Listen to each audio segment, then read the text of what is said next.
This is the Cowboy State Daily Morning Show with Jake. The new way Wyoming wakes up.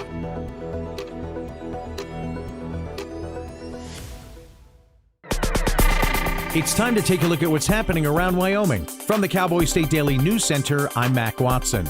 A month-long search for a missing 11-month-old 10-sleep boy ended in tragedy on Tuesday in New Mexico. Cowboy State Daily's Jen Coker reports that authorities say the baby's non-custodial mother, who had disappeared with the child, shot and killed him as authorities attempted to negotiate a handoff. Madeline Daly, the mother of Basil, absconded with him following a court hearing where the father was given temporary custody. She had been on the run for 5 weeks, and a tipster actually located her in Silver City, New Mexico, and alerted authorities. As authorities closed in on her, they were negotiating, and during the course of the negotiations, Madeline shot and killed the 11-month-old. She's currently being held in the county detention center in Grant County, New Mexico. And from what I understand, she's currently being charged first-degree murder by the local authorities.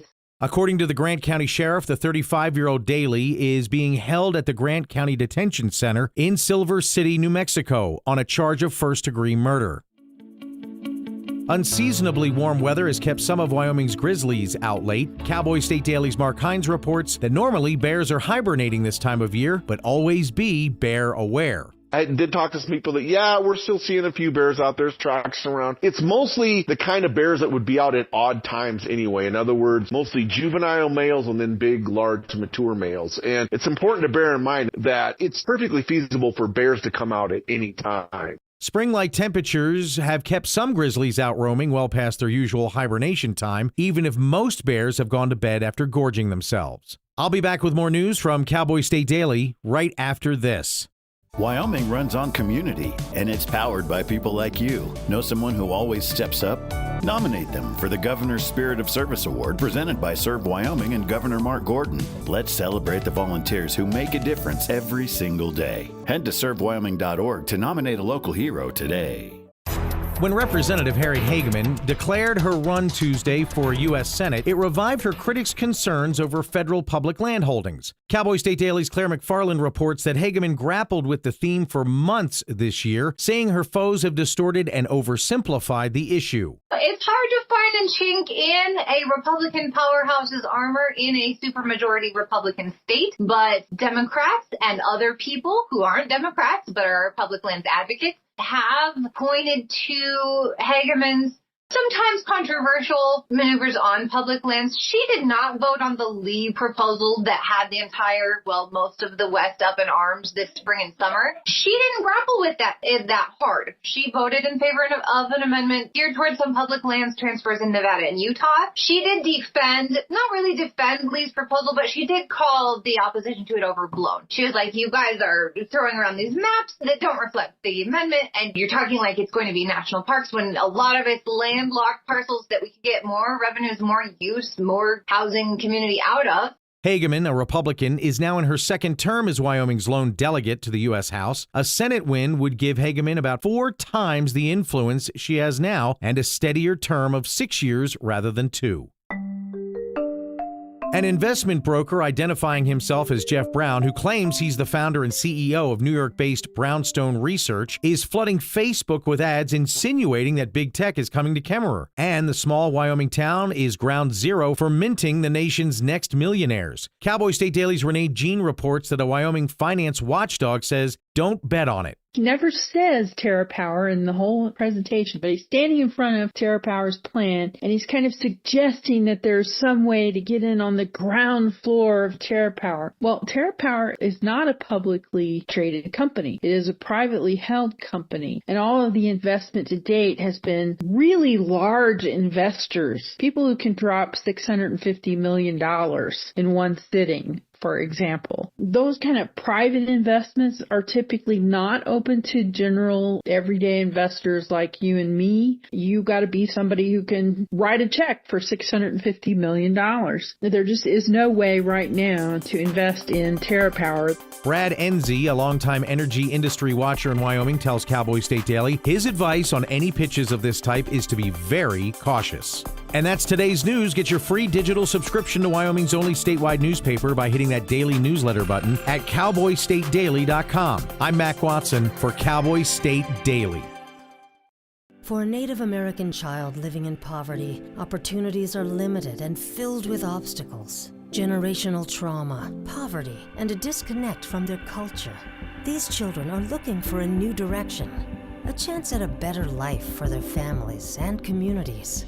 At St. Lebre Indian School, Native American children get that chance. I like that they try to keep us safe. I do feel safe here. My favorite thing about Lebre is how they incorporate our cultural values into our everyday education. St. Lebre is more than a school. Here, every child gets the education and tools to become the change makers of tomorrow. Graduating from Lebre will allow me to attend bigger universities and colleges through their scholarship programs. Learn more about how St. Lebre is helping lead our children to a future that is proud, prosperous, and free. Learn more at stlebre.org.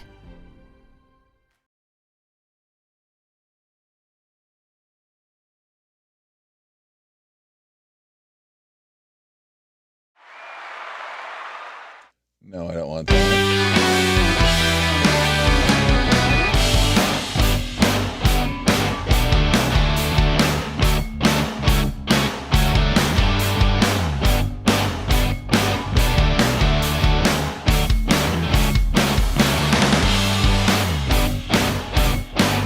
Can you hear me?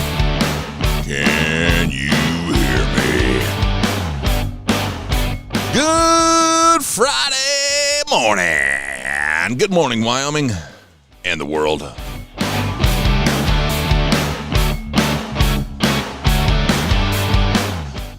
Cowboy State Daily Show with Jake. It's Jeff hanging out with you, filling in for the one and only Jake. Jake's on vacation. He's in Minnesota. I am in Sheridan, Wyoming. Welcome to Cowboy State Daily Show with Jake. I'm your fill-in host, Jeff Rickett. How was your Christmas? It's me and the cats this morning. Yes, Sonny is right here. Let's see if I can. Sonny's hanging out with me right there. Or let me go to my other camera here. Now she's like, why are you showing me on camera? Let's see. Okay. Where's my other camera here? Let me grab it. Sonny is hanging out with me right next to me here on the computer. And Chunk is in the windowsill. The standoff is on. The standoff is real this morning. Give me a call. 307-620-8866. How was your Christmas? Mine was wonderful. We'll talk about that and more this morning. We got some guests coming on. You never know I don't know what's going to happen on today's show. Sorry, as I try and fix my up camera here so it's a little better. We'll just do the front camera anyway. 6:08. Someone outside? My window's open again because it's so freaking nice here in Wyoming. Holy crap. Yesterday it went up to 61 in Sheridan. It's like, is it Christmas? It did not feel like Christmas at all.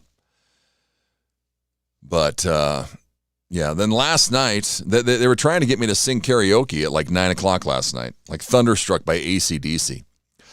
I said, I have to talk for 4 hours here in like 6 hours. I can't be screaming out, Thunderstruck. Else I would have totally lost my voice. But so I declined and said, okay, I got to go. I got to go home. And then I got home, and then the stupid Denver Nuggets were playing last night, went into overtime, and me and my kid are big NBA fans, so I had to watch the end of that game. By that time that was over. It was like 11 o'clock. I was like, what am I doing? I got to get up at 5. So I'm here. Got my coffee.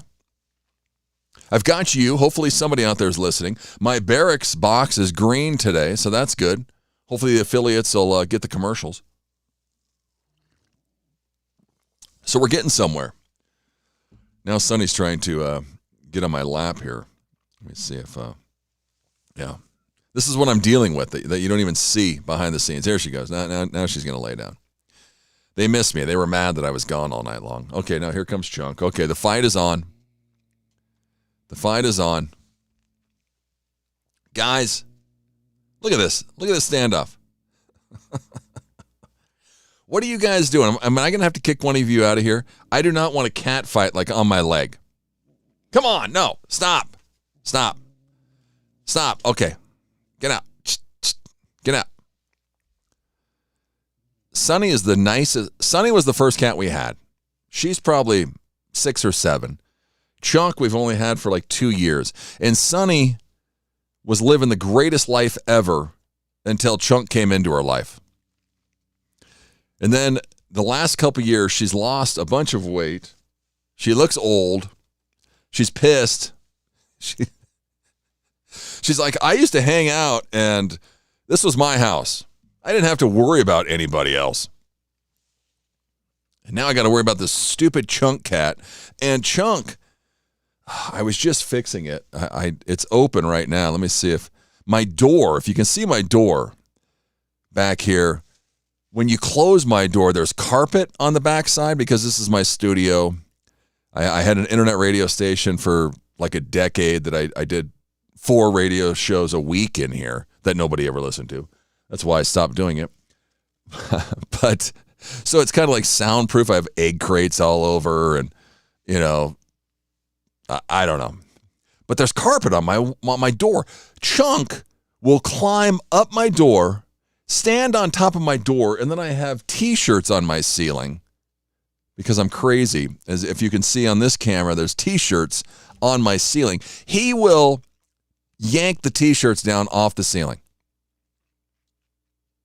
Yeah, it's insane. I don't know how. He's a huge cat. I do not know how he climbs the door still. Oh, here he comes.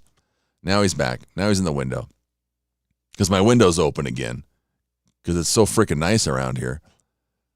That and it gets so hot in here when I'm hanging out talking for 4 hours straight.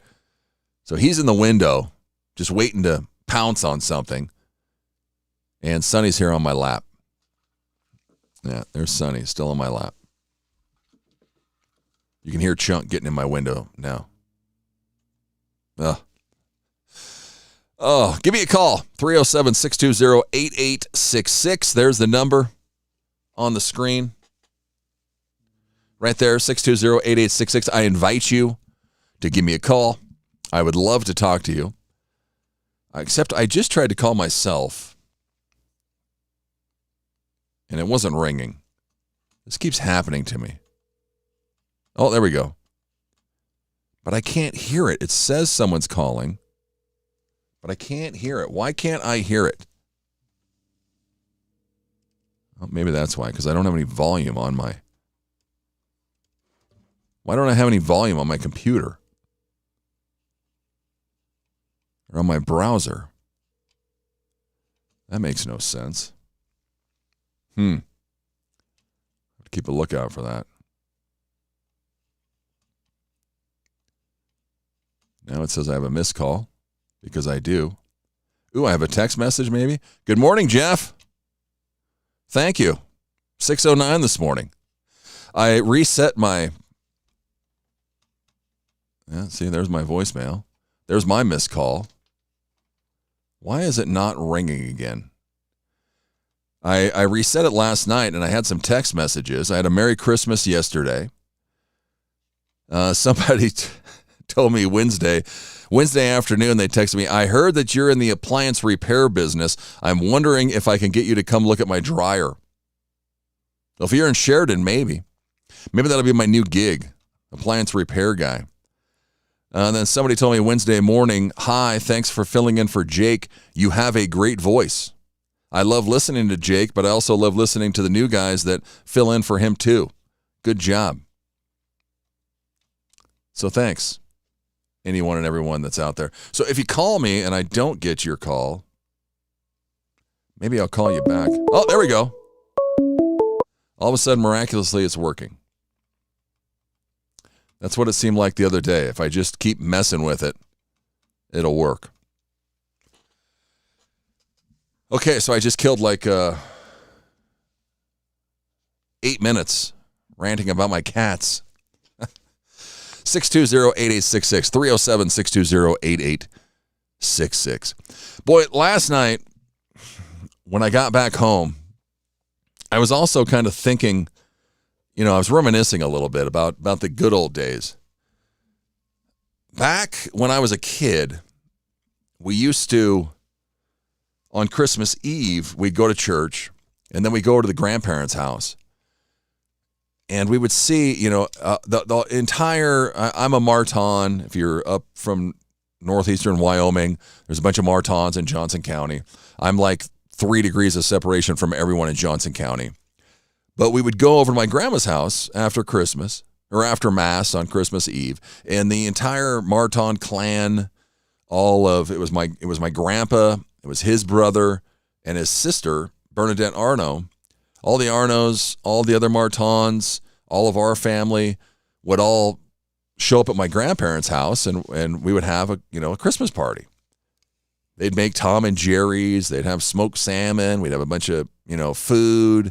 All the kids would get together. It was awesome. And, Christmas Eve this year, I went to my brother-in-law's house, which was fine. We had soup. We had a great time. His future mother-in-law was there. His fiance was there, and it was my family, and it was nice, Then we came back home and, woke up, went to bed last night or 2 nights ago and got up and had Christmas. But now my kids are older. Yesterday I woke up at 9. I went and worked out, or I went down to my basement, worked out. And then my kids started getting up at like 10:30. And I was like, well, I have, 15 minutes to go on my Peloton. So then I have to take a shower. So we didn't even open our gifts until like 11 or something yesterday, 11:15. But it just, reminded me of the good old times, how so much things have changed. But that's what happens in life. Things change. My wife always, I can't believe my parents are gone, this, that. But it's just, it's the cycle of life. It's the ebb and flow of life. What are you going to do to make it better? That's kind of, what it comes down to. But, yeah. And it's the holidays. I called my mom yesterday. She's in Arizona. She's a snowbird. She lives in Buffalo during the summertime and then lives in Wickenburg, Arizona. And I was also thinking about her yesterday after I talked to her for a while. I had a nice conversation with her. I haven't been down to her house in Wickenburg, so she gave me kind of a tour of the outside of her house. She's got lemon trees, orange trees. But I was thinking also, I haven't seen my mom on Christmas in 3, 4, 5 years since she's been down to Arizona. I didn't even see my brother yesterday. So it's just, I don't know. It's weird sometimes. But, still had a great time. Went to my wife's in-laws yesterday. Ashley and Brett McCoy, they made a great prime rib dinner. It was amazing. The potatoes, the salad, everything was just great. We had a good time. We played spoons, taboo. Why is my computer still charging? And I didn't get home till like 10 o'clock last night. But hey, we're here. We're here. Putting the show together for the next 4 hours. I have no one until like 7:20 this morning. So if you'd like to call in, now's the prime time. 307-620-8866. What did you do? Did you see the in-laws? Do you miss the in-laws? I can hear my St. Bernard rumbling. I probably need to close my door because the rest of my family's downstairs probably going, I can hear him talking. The show is on. Even my wife last night, she goes, I'm going to go sleep downstairs. I was like, what? Why? Because I don't want to hear you get up at 5 o'clock in the morning and doing the show and everything else. It's like, okay, whatever. We got Dawn Day coming on at 7:20 this morning. Boy, yesterday morning, well, it was even like in the middle of Christmas Eve night, the wind started blowing again here in Sheridan. The winds blew all the way until about noon yesterday, and then it got gorgeous. Chunk, don't do it. He's trying to climb up my door. Psycho cat. And then it was gorgeous yesterday. But then when we got to Buffalo, it was a little breezy over there. Yeah, these winds. I hope this isn't like the new norm in Wyoming. Just awful. But how was your Christmas? What did you get? What did I get for Christmas? I got a John Grisham book, which I'm still in the process right now. I'm like 2 or 3 behind CJ Box. I'm reading Dark Sky. I just started that like a week ago. The last one I finished was Craig Johnson's like book 2 books ago. So I'm like 1 behind on Craig. I'm a couple behind on CJ. And then my wife got me a John Grisham book. I was like, good, put them in order. I'll get to it. My daughter got me some kind of cooling towel to work out. Then she got me some kind of protein box so I can get proteined up. I got a couple few cool items.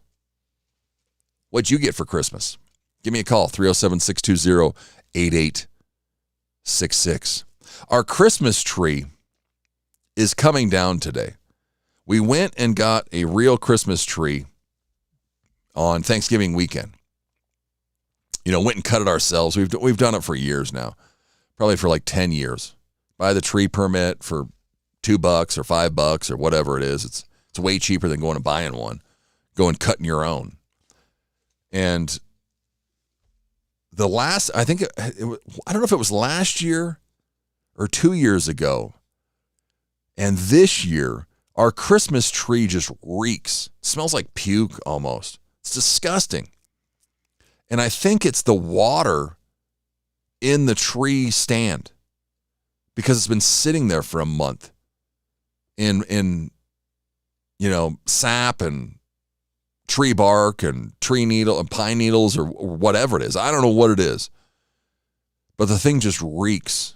I put baking soda in it a couple nights ago. I put more water in it. I've been walking by with Febreze spraying it. But even yesterday when we were opening our gifts, I was like, once our gifts are open, the tree is coming down. We're taking down all the ornaments and we're putting the tree outside. That didn't happen because we had other things to do yesterday. But today, the tree is coming down. We can leave everything else up, but the tree is coming down, or even if it's not coming down, even with the ornaments on it, I'm taking the thing outside to let it air out or just to get it out of the house. It reeks. Ugh. It's awful. And I don't know what to do about it. I thought, well, maybe we'll just put some baking soda in it.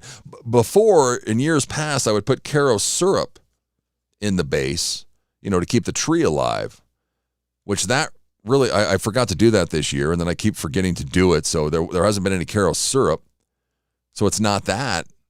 And the tree is done fine. I've watered it, every week, or I've made sure there's plenty of water in it, so the tree's been healthy. But boy, do you have that problem with a live tree where it just reeks after, 3 or 4 weeks? When our son came home this week, he was like, what's that smell? It's awful in here. Oh, that's the Christmas tree. Merry Christmas. It smells like puke around here. Oh, it's just awful. But, what do you do? The joys of having a real Christmas tree.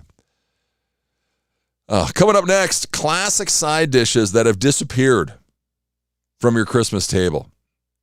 We'll talk about those and take your phone calls. Give me a call, 307-620-8860. Hey, Wyoming, ready for news that actually feels like Wyoming? Tune into Cowboy State Daily Radio with heart, humor, and a little Western kick from ranch roads to mountain peaks. If it's happening here, you'll hear it here. No fluff, no filter, just the real deal. Real voices, real stories.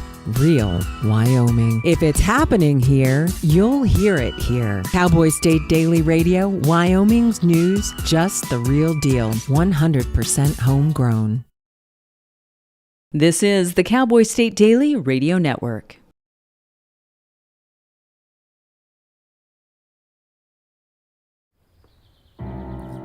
Hi. I'm your retirement fear. But don't be scared. You're still in pre-retirement. Does that mean I have more time to plan? Precisely. Here, this is pretirement.org. Retirement savings options?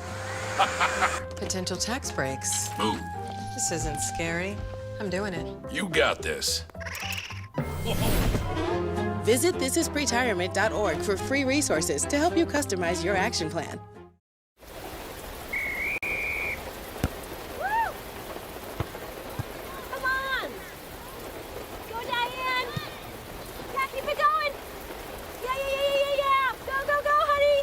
If you love them enough to drive an hour to cheer them on as they get beat 11-0 in the rain, then surely you'll check nhtsa.gov/the right seat to make sure they're correctly buckled in the back seat. Throw that ball, Diane. Woo! You got this. So as a technical sergeant, E6. I served in Vietnam in 1969. I am a U.S. Army veteran. Have you ever helped a fellow veteran? Of course. Yes. Try to always be there for each other. I do my best reaching out to my brothers and sisters in arms. Have you ever asked for help yourself? It's always tough, right? I can't say that I have. I mean, If you don't have someone to kind of help you guide those thoughts, it can be really bad. eventually, you just can't deal with it on your own. I guess it's a part of the military too, right? Service before self. It was drilled in, service before self. And you start to question, maybe people would be better off without me, When you realize that you're not alone, once you take that first step, there's so much support.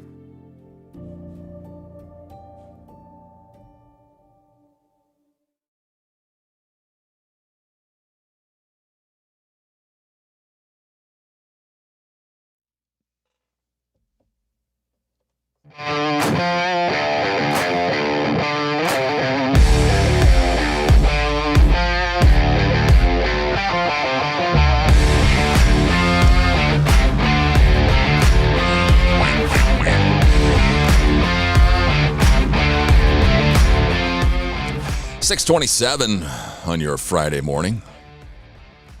Man, well, is it thank God it's Friday or it's just the holiday weekend?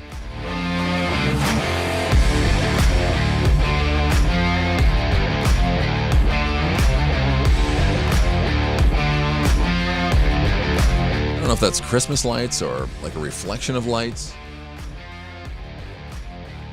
Can't tell. I can see like Christmas lights across the street or something. It's weird. It's like an optical illusion or something. I don't know if it's Christmas lights from my house or what, but I'm seeing things. I'm seeing things this morning. Good morning, Cowboy State Daily Show with Jake. Jeff hanging out with you here in Sheridan, Wyoming. Jake is on vacay.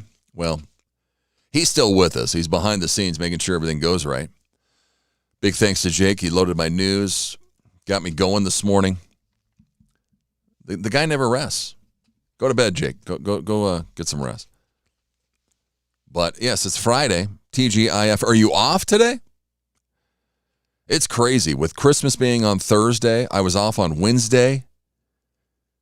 This is like the first time since I've been on vacation where I've had 5 days off.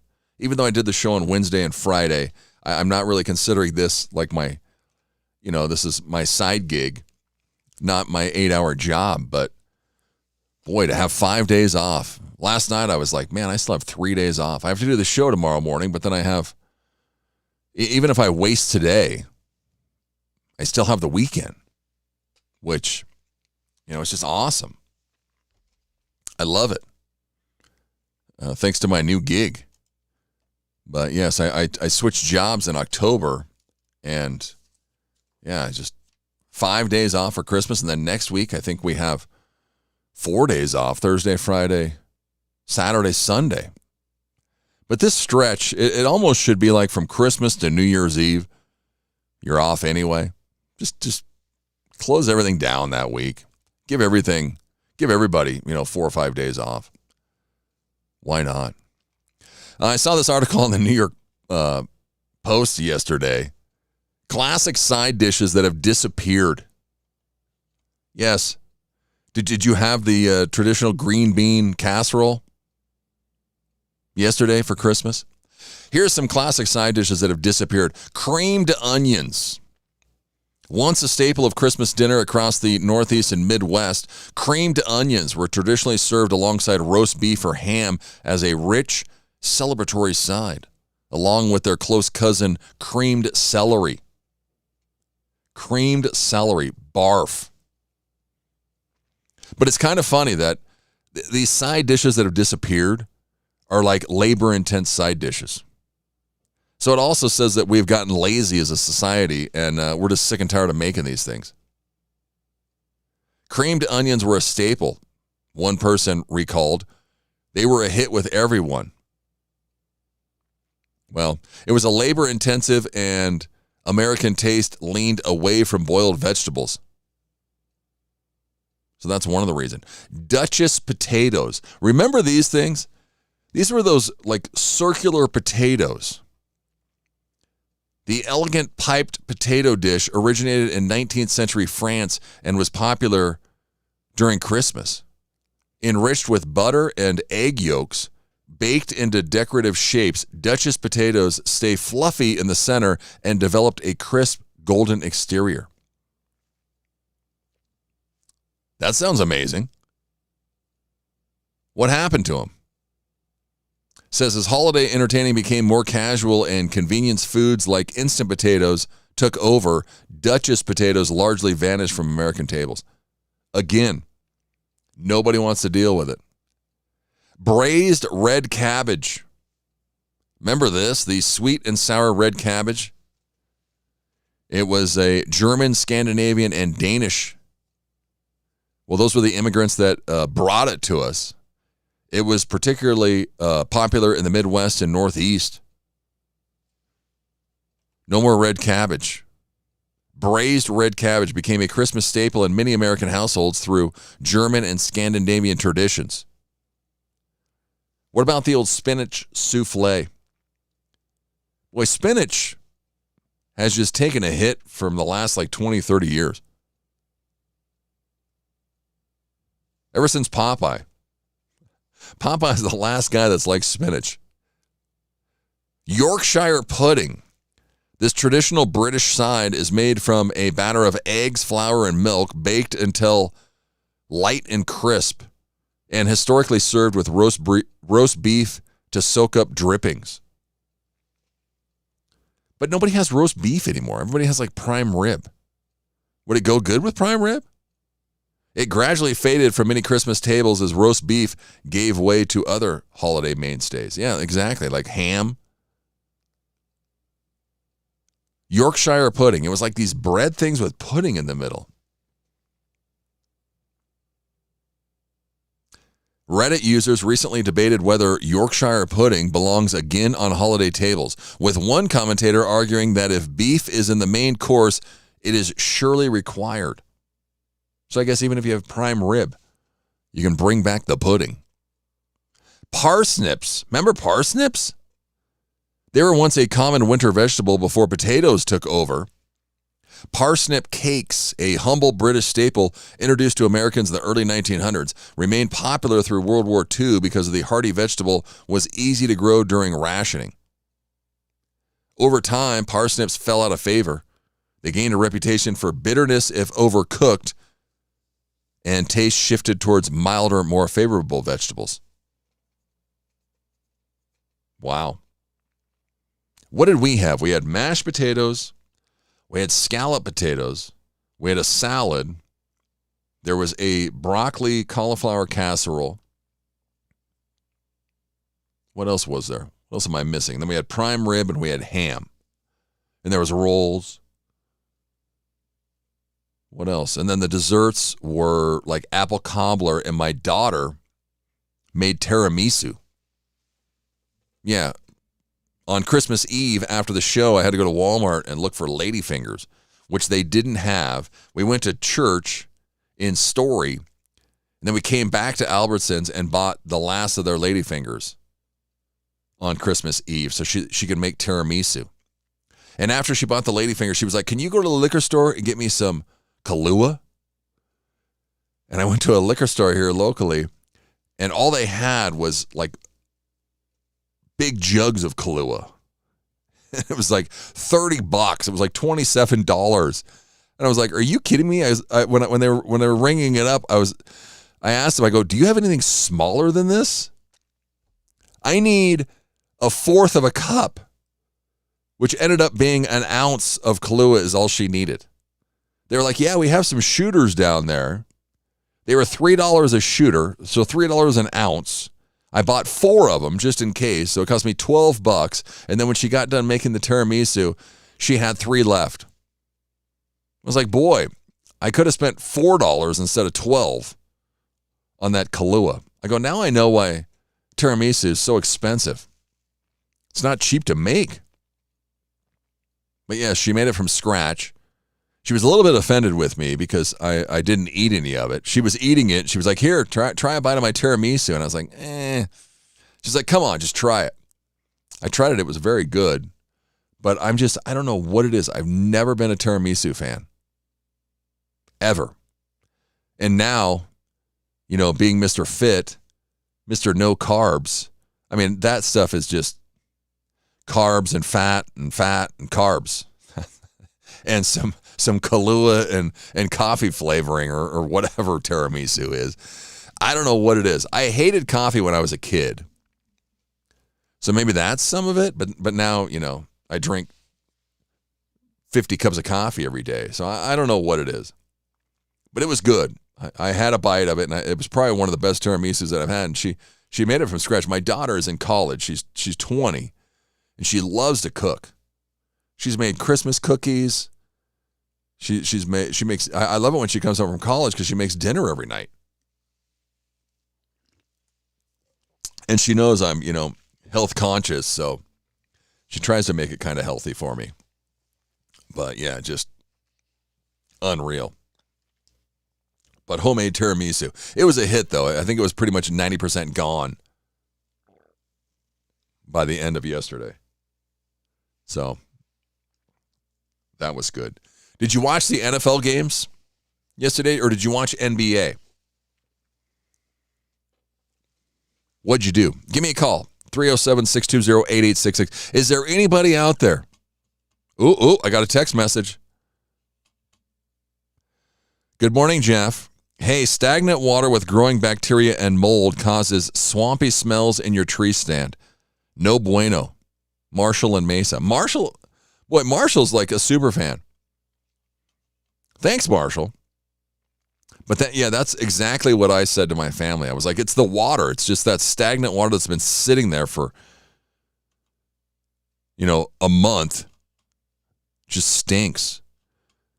My wife's like, well, is there something you can do about it? I go, well, we can maybe get like a turkey baster or something and suck it out of the base and swap it out. But I said, well, you want me to take the tree outside and dump it? That's pretty much impossible with all the ornaments on it and the Christmas lights. But Marshall, did you get anything good for Christmas? So that was him that sent me the good morning, Jeff. What's Arizona's area code? He's 408 or 480. Everybody else that left me a message was a 307 number, so they were all pretty much Wyoming numbers. But yeah, did you watch the NBA or NFL games? The big talk last night during the Kansas City Chiefs Denver Broncos game is this it for Travis Kelce? Do you really believe it, that it's it for Travis Kelce? Here, let me see here. I had a clip up from Twitter. Throughout this entire league for the way he plays the game. It's not the numbers, it's how he plays that people are drawn to. That wedding will be coming up sometime in the spring or summer. Of course, 5 years from now, he can start working. If he does retire, we'll see him in Canton, Ohio. All love, brother. Yes, sir. Yes, sir. Appreciate you, brother. Very cool. Yeah, this guy says Taylor and Donna's faces, they know. Which at the beginning of this clip, they show Taylor Swift. Pay their respects, and there's an offensive lineman, McGlinchey, saying, you know. Here, they're going to show Taylor behind the crowd here, up in the press box, or up in her box. And she looks kind of depressed. Or is she depressed because this is it, or because they lost? That people are drawn to. That wedding will be coming up sometime in the spring or summer. Yeah, aren't they getting married in June? 5 years from now, he can start working. If he does retire, we'll see him in Canton, Ohio. All love, brother. Yes, sir. Yes, sir. Appreciate you, brother. Very cool. And then look at his mom. Sure, brother Jason has his thoughts right now. Yeah, so who knows? We'll salute him once more. I don't think it's his last year. A couple of souvenirs for the folks sitting down below, and off he will go into the Kansas City locker room. And then it's funny. The security guy there stops the camera guy. He's like, no, you can't go any further. Sorry. But yeah, is this it for Travis Kelce? I just think with Mahomes getting hurt and the first time forever that they're not making it. My son told me last night that Mahomes has either been in the AFC Championship game or the Super Bowl every year he's played. So I just can't believe that. I don't know. You never know. I don't know how long has Kelce been in the league? I think I saw something where he's 11-time Pro Bowler. Here's an article here. Travis Kelce's still searching for answers as he addresses retirement rumors. Before the game last night, he said that I think I'm still searching for those answers.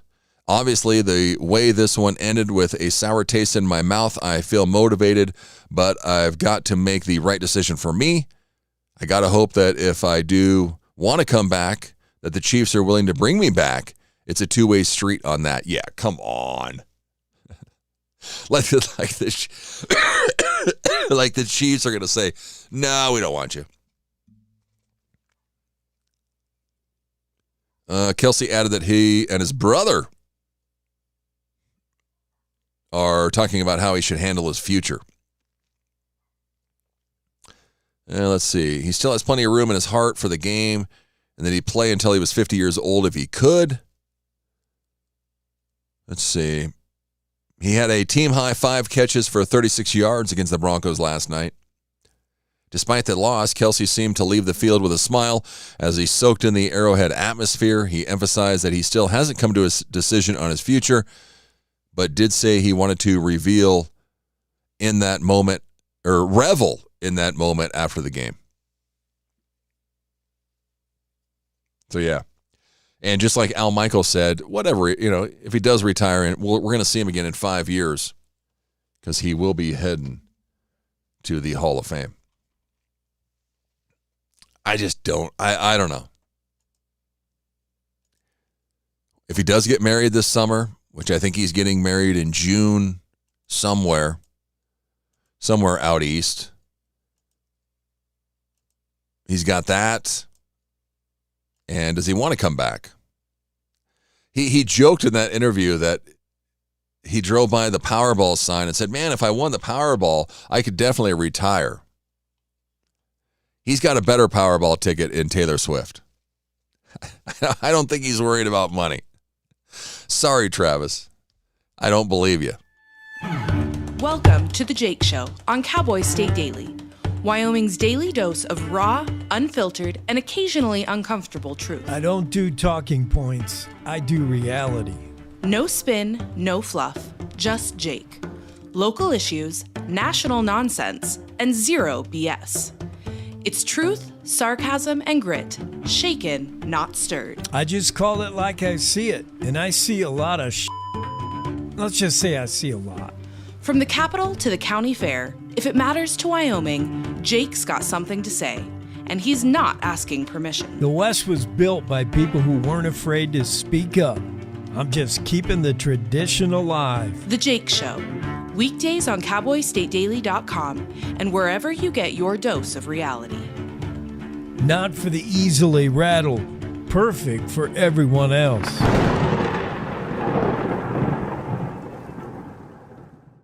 You're listening to the Cowboy State Daily Radio Network. Hi. I'm your retirement fear. But don't be scared. You're still in pre-retirement. Does that mean I have more time to plan? Precisely. Here, this is pretirement.org. Retirement savings options? Potential tax breaks? Move. This isn't scary. I'm doing it. You got this. Visit thisispretirement.org for free resources to help you customize your action plan.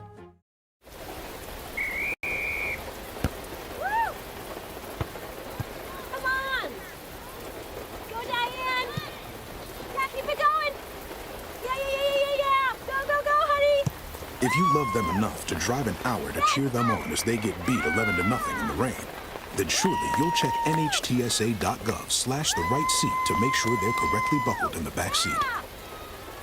Throw that ball, Diane. Woo! You got this. So as a technical sergeant, E6. I served in Vietnam in 1969. I am a U.S. Army veteran. Have you ever helped a fellow veteran? Of course. Yes. Try to always be there for each other. I do my best reaching out to my brothers and sisters in arms. Have you ever asked for help yourself? It's always tough, right? I can't say that I have. I mean, If you don't have someone to kind of help you guide those thoughts, it can be really bad. eventually, you just can't deal with it on your own. I guess it's a part of the military too, right? Service before self. It was drilled in, service before self. And you start to question, maybe people would be better off without me, When you realize that you're not alone, once you take that first step, there's so much support.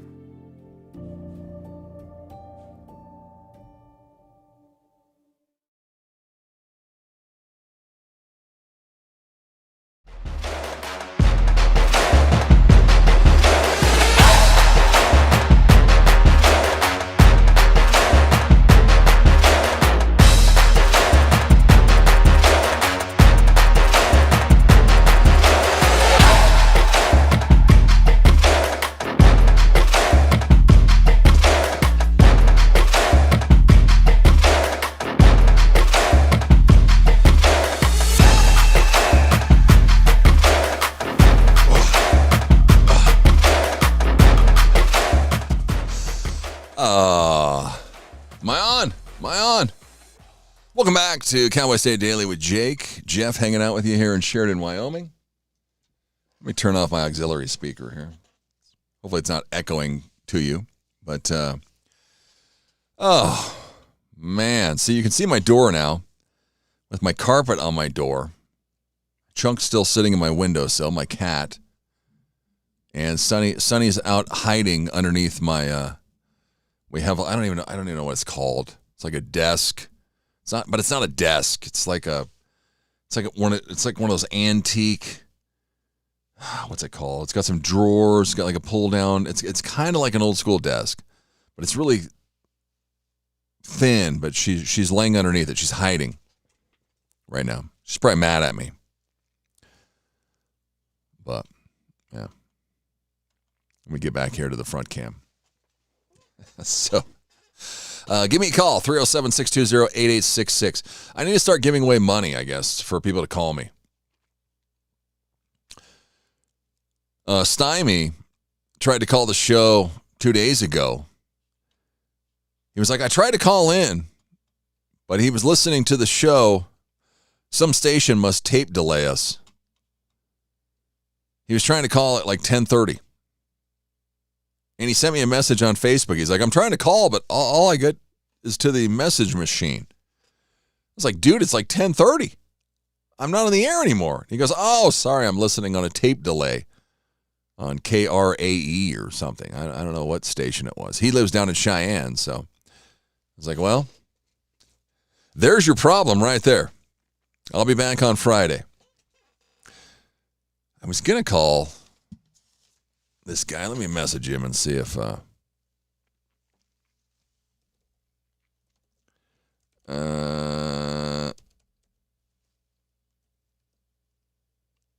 me see. Let me ask him if he's at work. See what he's up to. See if he's around.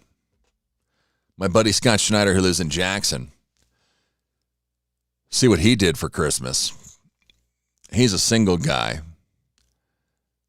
And I talked a little bit about Scott the other day. He's got a very, very interesting story. But we'll see. He doesn't have any family, anybody. We'll see what he did yesterday in Jackson. But we'll see if he responds to our message here. If he's at work or what he's doing. But I know he usually gets up at like 4 or 5 o'clock in the morning, and then he drinks an entire pot of coffee. So I guarantee he's awake. But we'll see. It says he's on Facebook. But let me see if I can see. If he's green, if he's lit up here on my friends list. I used to talk to him all the time. When I was on my internet radio station, I had him on like every week. Just because he's a character. He lived in Sheridan, and he also lived in Lander in like the park. He lived in the Walmart parking lot in a bus that had all the seats taken out of it, so it was like his house for 6 months. And I would call him all the time, and he would talk about the Walmart parking lots. It's like a totally different world. There's all kinds of shady stuff going on in the Walmart parking lot at night. All the people that were camping out. I think they still let you camp out there, right? Still let you stay there in your RV, and he would talk about all kinds of crazy stuff that's going on in the Walmart parking lot at night. But he lived there, and then he moved to Lander and lived in the park for a while. And then somehow he got hooked up in Jackson, and he lives in like an apartment, or it's an old hotel that he gets some assistance. Oh, he might have just looked at my message. We'll see here. But we'll give him a call. I haven't seen him for, I think the last time I saw him, my kid was in high school. Might have been my daughter when she was in Lander for a soccer tournament. I told him I was going to be there, and he was like, oh, well, I'll come over for lunch, because the guy loves to drive. I always said it. See, I told you his background the other day, and it's sad, but he loves to drive. But he used to get seizures, but he hasn't had a seizure for like 20 years. But they won't let him get a CDL or be a driver because of his past seizure history. And I was like, dude, you would be the greatest truck driver ever, because the dude just loves to drive. I think he drove like 30,000 or something. Every time I talk to him anymore, he's driving somewhere. But we'll see. I don't know if he's working in Jackson. I don't know what he's up to nowadays. Come on, Scott. Reply to my message. Oh, well, you're not any richer than I am today, because we didn't win the damn Powerball. A Powerball player in Arkansas won the $1.82 billion jackpot on Wednesday night.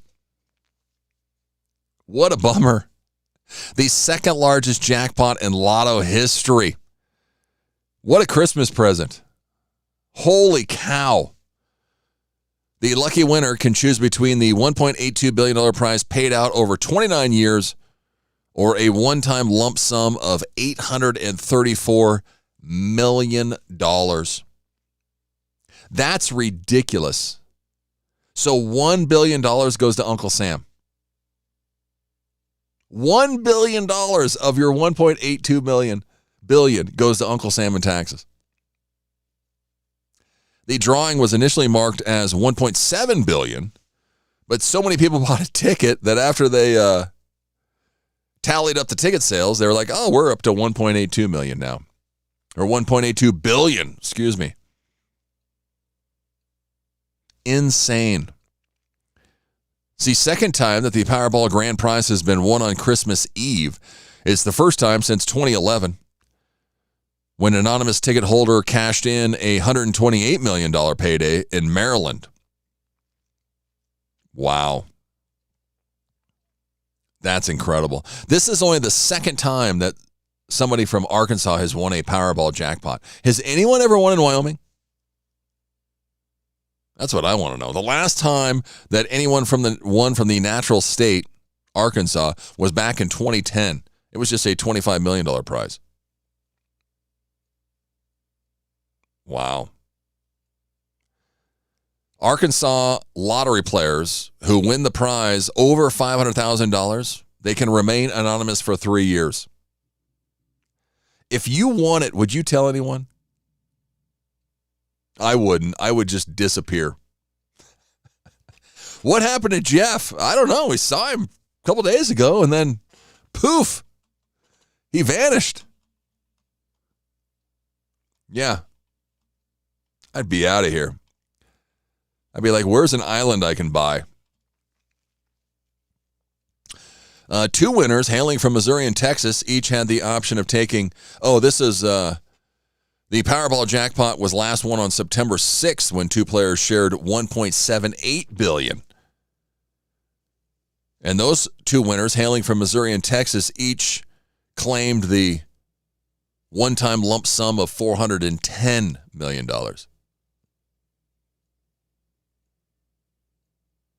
Yeah, they both remained anonymous due to state laws. Also on Christmas Eve, 8 lottery players won $1 million for matching all 5 white balls, including 2 from New York. The odds of matching all 6 Powerball numbers were a mere 1 in 292,201,338.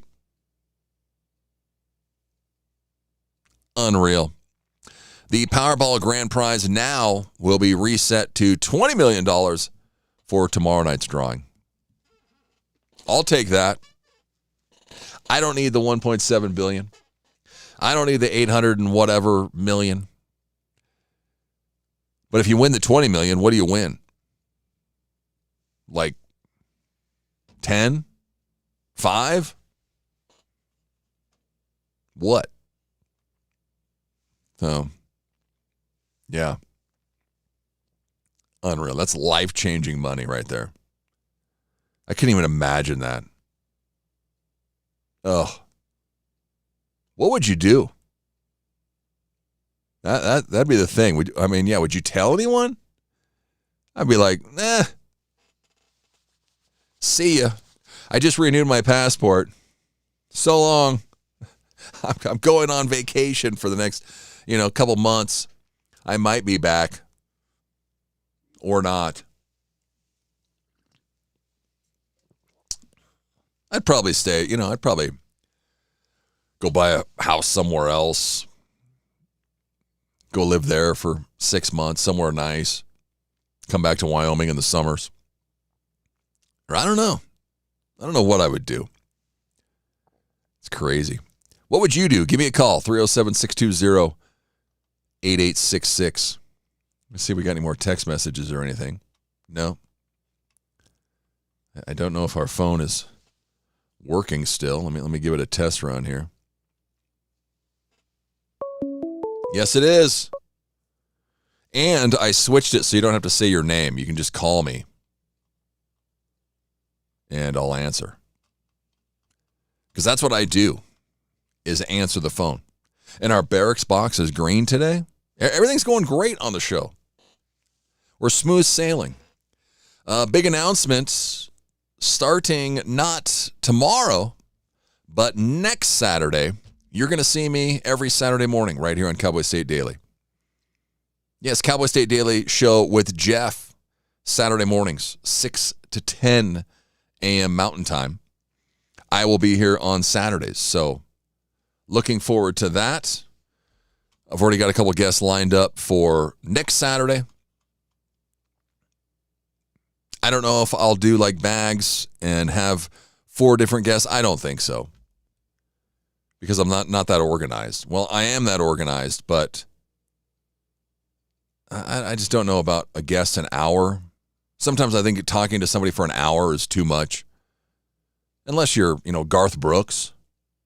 Do we really need to talk to you for an hour? Maybe we can talk to you for 30 minutes, 40 minutes, and then get some reaction from you guys. I want you guys more interacting with the show. Yes. It's the top of the hour. Let's head to news. For a Native American child living in poverty, opportunities are limited and filled with... It's time to take a look at what's happening around Wyoming. From the Cowboy State Daily News Center, I'm Mac Watson. Revamping federal lease sales, policy changes, and legislation is positioning geothermal as America's next energy boom. Cowboy State Daily's David Madison reports that Wyoming is on the edge of a massive push for Western geothermal energy as oil and gas expertise could transfer to the industry. What we saw last week was a big surge in legislation coming out of the U.S. Congress saying, let's tap into this resource. Somehow this has become a bipartisan issue, that this is one of the things on that very short list of things that Democrats and Republicans agree on. So we have legislation sponsored and supported by both Democrats and Republicans coming out of the committee that Harriet Hageman sits on, the Energy and Minerals Subcommittee of the Natural Resource Committee in the U.S. Congress. The House Subcommittee on Energy and Mineral Resources held a legislative hearing last week on 9 geothermal bills aimed at streamlining permitting and accelerating lease sales on federal lands. So, now that Christmas is over, let's get down to the bottom of this burning question. What makes a great mall Santa? Well, Cowboy State Daily's Zach Sontag found the answer from a man in Casper who shares the secret. It's in the beard. He developed a technique to get one of the best Santa beards you've ever seen. And the way he achieves this is he shuts himself into the hotel bathroom. He turns the shower on and the sink on, the hottest setting, and he lets it run until he can't see himself in the mirror. At which point he says, okay, it's sufficiently steamy in here, and the beard has got to get steamy. That's the key. And once it's a certain amount of steamed up, he has a delicate wanding technique that he uses with the hairspray to give it a hold that has a little bit of give. And man, when this thing's done, it looks good. It is your classic Santa Claus oblong. The kids can grab it, tug it, feel it, and it still keeps its shape. And what he's learned is that the beard is the decisive determinant. 67-year-old Matthew Allwine is a former Marine, long-haul trucker, and decided to play St. Nick after being recruited in Missouri to play the jolly old elf. I'll be back with more news from the Cowboy State Daily News Center right after this. From the smallest town to the biggest heart, Wyoming is built by those who serve. The Governor's Spirit of Service Award, presented by Serve Wyoming and Governor Mark Gordon, honors the volunteers who lift others, strengthen communities, and make our state shine. Nominate someone whose service inspires you at servewyoming.org and help us say thank you to the people who keep Wyoming's spirit alive. Cowboy State Daily News continues now.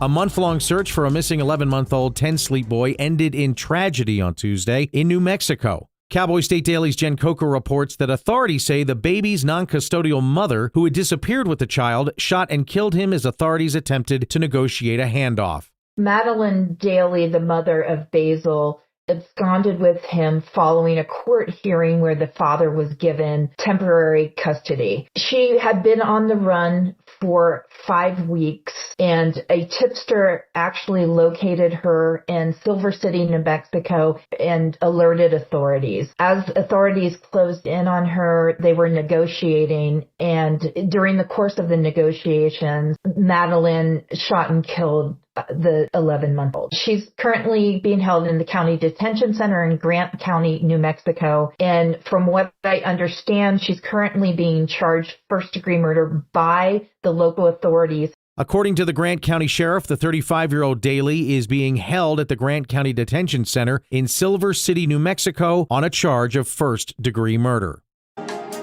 Unseasonably warm weather has kept some of Wyoming's grizzlies out late. Cowboy State Daily's Mark Hines reports that normally bears are hibernating this time of year, but always be bear aware. I did talk to some people that, we're still seeing a few bears out there tracking around. It's mostly the kind of bears that would be out at odd times anyway. In other words, mostly juvenile males and then big, large, mature males. And it's important to bear in mind, and we've written about this before at Cowboy State Daily, that it's perfectly feasible for bears to come out at any time. And again, it's usually those big males. They might get a little bit restless in the winter, and they don't tend not to stay out for very long, but they will sometimes venture out in the middle of the winter just to go maybe check things out, grab a snack or whatever, then go back to bed. Spring-like temperatures have kept some grizzlies out roaming well past their usual hibernation time, even if most bears have gone to bed after gorging themselves. And that's today's news. Get your free digital subscription to Wyoming's only statewide newspaper by hitting that daily newsletter button at cowboystatedaily.com. I'm Mac Watson for Cowboy State Daily. When it comes to making plans, you are the best. Those 9 months were also 273 days of planning. What about your daughter's first costume party? It was out of this world. And let's not forget those barbecues you plan in detail for your family and your more vegetarian by the day best friends. That surprise party for your parents' golden anniversary? You get the golden planning. The same way you plan each detail for those moments, start planning to protect you and your loved ones from a natural disaster. Sign up for local weather and emergency alerts. Prepare an emergency kit and make a family communications plan. Protecting your family is the best plan you can make.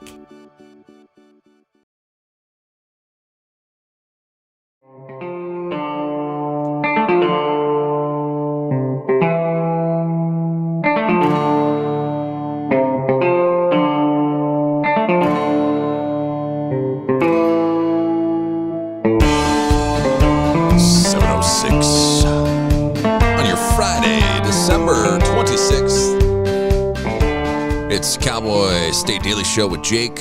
Jeff hanging out with you, filling in for the one and only Jake this morning. Jake will be back on Monday.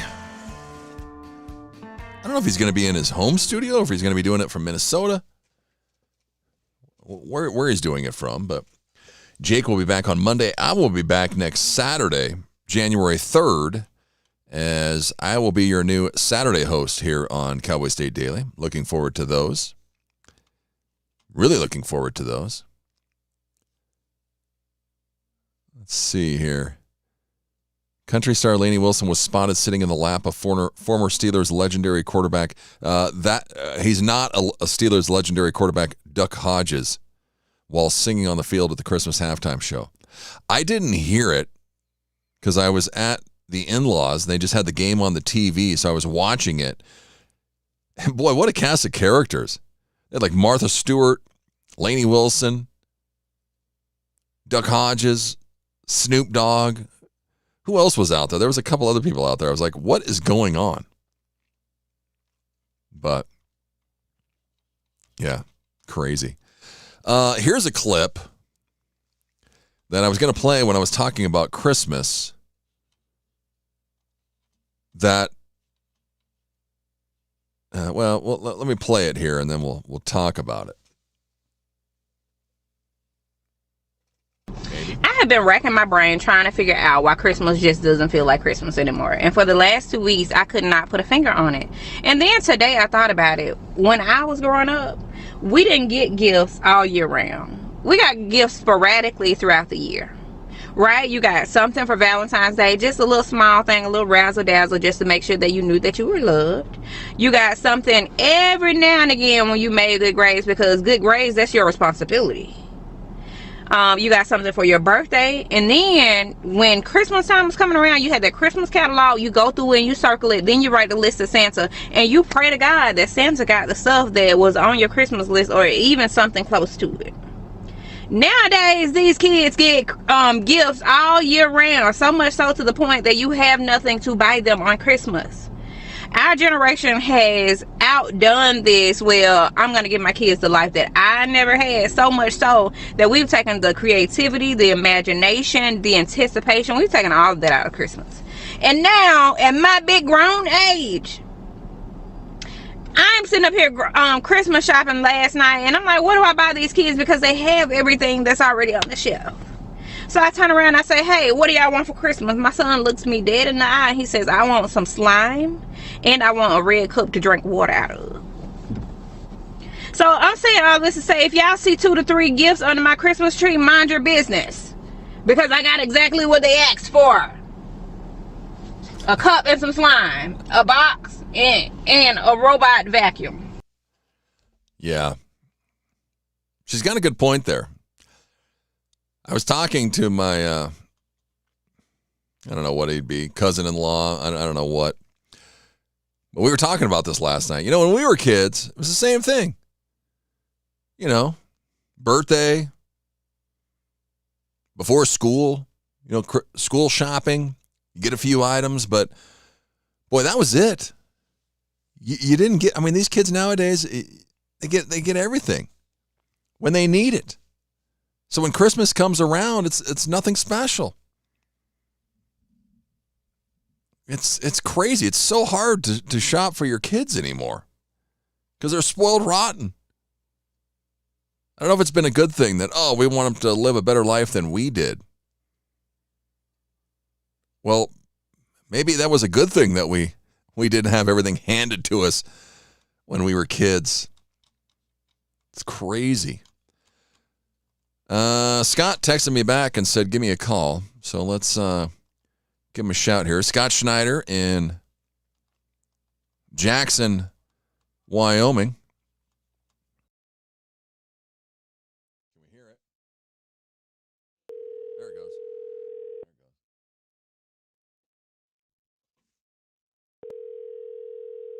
See if he answers here. Well, hello. Hey, Scott. How's it going, buddy? Fantastic. And you? Oh, not too bad. You're live on the air on CowboyStateDaily.com. So don't cuss. Nice. Yes, I got a new gig. I'm on Cowboy State Daily. Have you heard of Cowboy State Daily? Yes, I have. Yeah, there you go. We have like 22,000 YouTube subscribers, 100,000 subscribers to the newsletter. We're famous right now, Scott. Nice. Well, how's it been going? I haven't talked to you for a while. What are you up to? Are you working? What's going on? I'm retired. Are you officially retired? I'm officially retired.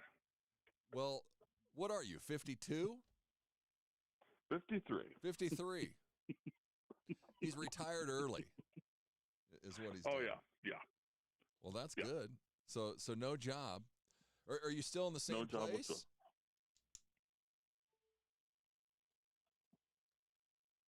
Oh, you there? Can you hear me? Are you still in the same place in Jackson? Yep, I am. Okay. $549 a month, all utilities included, in a one-bedroom apartment. $549. Are you paying $549. it, or are you getting some assistance? Oh, yeah, lots of assistance from the government. Yeah, well, that's good. Yeah. They're not hosing you anymore? You're actually getting your full disability? No, they're not. Well, that's a plus. How many miles have we driven in the last 12 months? About 30,000. Yeah. I was talking about you last hour. I was like, if Scott could just be like a truck driver or some kind of driver, he would be the happiest guy on the planet because he loves driving. Love it. Yes, he loves driving. If you need a ride, give Scott a call. He'll come and get you. Oh yeah, I'm giving people a ride for Pocatello today. Yeah, see, he's a man. He's a man of the town. How is the snow in Jackson? Because we have none here, and none here either. Really? It's like 50 degrees, and it rained yesterday. Wow. Yeah, it was. Oh yeah. It got up to 61 here. It's just crazy. Oh, it's just sad. I mean, it really is. Yeah. It's weird. Yesterday when I walked outside in the morning, I was like, this is weird. It's Christmas. It's 50 degrees outside. It's not right. This is Wyoming. Oh, yeah. No. Man, it's unreal. So how is Jackson? Is it busy? Is everyone still coming, or are they waiting for the snow? What? Well, the ski areas aren't really that great because you're getting wet anytime you're skiing. Yeah. Yeah, so we're kind of in a prolonged lull of tourism. Yeah. Which isn't good either. Yeah. No, not good at all. Man. No. So what did we do yesterday?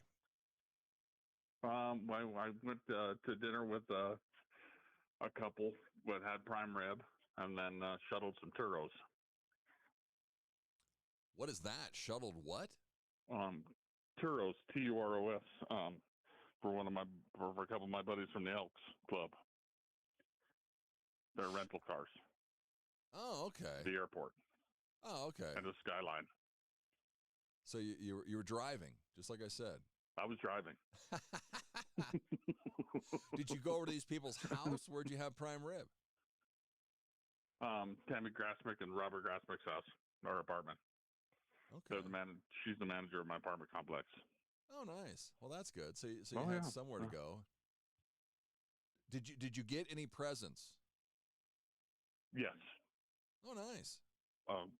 Blanket from Tammy and Robert, and some cookies and all kinds of things, which I'm pretty sure will kill me eventually, so I'm pre-diabetic. You're pre-diabetic? I'm pre-diabetic. When did this happen? When I cut out the Red Bull, as soon as I got told I cut out the Red Bull about 6 months ago. Since you stopped drinking Red Bull, you became pre-diabetic? No. When I continued to drink Red Bull, I was pre-diabetic. And now it's got worse. What? Did we swap out the 12 cups of coffee for Red Bull, or what's going on? No, I'm drinking 12 cups of coffee. You're still drinking 12 cups of coffee, but now you've added Red 12 cups of coffee, but cut out the Red Bull. 220 ounces per day. Isn't there sugar-free Red Bull? Oh, I can't digest it. Oh, so it's not good for you. Or it's not good for the system. Well, Red Bull's poison altogether. Yeah, it's awful. But you're still drinking it. No, I'm off of it now. You're off of it now. Okay. I'm off of it now. So are we taking anything for the diabetes or not yet? Yep. We're taking a big honking pill. And that's it. That's it? That's it. Huh. Well, is it affecting you or anything, or? Well, it gives me gas. No. That's not fun. It's not fun for everyone else, I guess. That's No, not fun at all for anybody else. What vehicle do you have right now? 1998 Toyota T100. It's my forever vehicle. A Toyota T100. Is that a truck? Yeah, Toyota T100 is a truck. Yeah, it's a small... It's predecessor to the Tundra. Okay. What year is it? 1998. SR5. Where'd you score this thing at? Got it for 6 cents from Donnie Rogers. God bless his soul. He passed away. And Pete Kinzier and I were sitting there where Pete Kinzier was there in his apartment, and evidently it cost an enormous amount to ship a vehicle from here to New Hampshire if it could be done. And one of the sisters was like, and any other else like a Toyota pickup, and Pete was just like, yes, I know the exact guy, yes. Yeah. So I got it with 138,000 miles. And now there's like 238,000? No, not nearly that much. Like 156,000 miles. Okay, so you've only had it for like a year then. Oh, yeah. Since last October. Huh. Well, that's basically my fourth vehicle is Jackson. Yeah, his fourth vehicle. How long have you been in Jackson now? 5, 6 years? Oh, since November 3rd of 2020. Okay, yeah, so 5 years. Wow. Oh, yeah. I can't believe it's been that long. Me neither. Time flies. It's beautiful here. It is beautiful there. Oh man! So who are you helping out? Are you taking care of anyone? Are you giving anybody more rides, or what's happening? Well, a couple that I gave a ride to today, they wrecked their car, totaled their car in Idaho Falls. So I'm gonna go pick up she's going with me to go pick up her grandson. Okay. Well, that's and then just skip a day, and then help move out a gal to Sage Living Center from Pioneer Homestead Apartments, Karen Swain. Okay. So so at least you're staying busy. Yes, I am. I'm volunteering everywhere. Yeah, he's Mr. Volunteer in Jackson. Scott Schneider, look at that. What a good guy. And you're still hanging out at the Elks. Yep, every night. Every night, still doing a bunch with the Elks. Mm-hmm. That's good. Well, right on. Well, I'm glad you're doing well. I'm glad you had a good Christmas. Oh, yeah. At least had somewhere to go. How are you been? No, not too bad. Just living life. Oh, yeah. Never ends. So, and now I'm doing Cowboy State Daily. I'm going to start doing Saturdays, starting not tomorrow, but next Saturday. So we'll have to check in with you a few times and you bet. See what's going on in Jackson. You bet. Oh, my sound audio dropped out for this entire segment. Well, that's not good. See, my stupid phone line. Huh.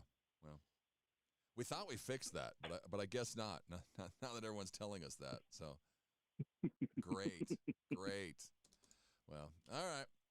Well, I guess we'll get off the phone. We'll talk to you later. Crap. But Merry Christmas. Happy New Year. Merry Christmas to you too. All right. Take her easy. Bye. There's Scott Schneider in Jackson. What's going on with our phone line? They said our sound just completely crapped out.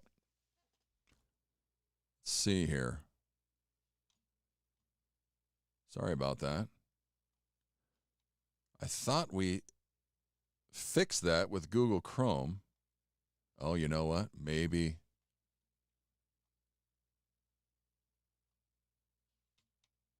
I didn't have it on Chrome. Hold on. I think I had it on Safari. Damn it. Oh, well, because we have somebody else calling in. Okay, well, sorry about that. Hopefully we'll have Don Day coming up. Let's take a quick break. We'll get the Zoom room fired up and check the weather. And we'll ask Don about yesterday or before Christmas Eve or Christmas Eve night with the wind blowing again. And what's going to happen this week? Because I think when I looked yesterday, it said snow was coming tomorrow. So we'll find out. We'll maybe chat with Don Day coming up right after this. And then my camera just switched on me again. Oh, it's great. JB Hunt now has CDLA truck driving jobs in the Cheyenne area, and they're hiring Class A drivers for a local dedicated route. Drivers can make $78,000 a year and be home every night. Plus, medical benefits after 30 days on the job, also earning paid time off on your first day, and enjoy other perks like a company-matched 401k. As a company founded by a truck driver, JB Hunt is driven for you. So head to drivejbhunt.com to see the JB Hunt difference. That's drivejbhunt.com. This is the Cowboy State Daily Radio Network.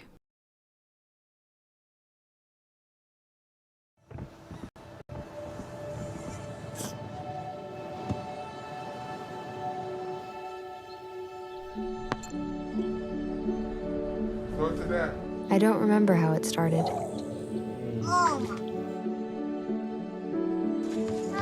Our back and forth. Victory. Fumble. Repeat. It always came back. Dad! Okay, here we go, throw it! Yeah. You probably don't remember what you told me. That was perfect. But I heard every word. Nice.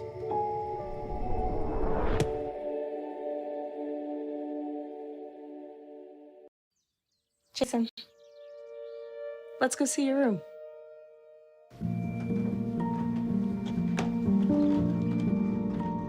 What do you think? We kept it a little spare, so you can decorate it how you like.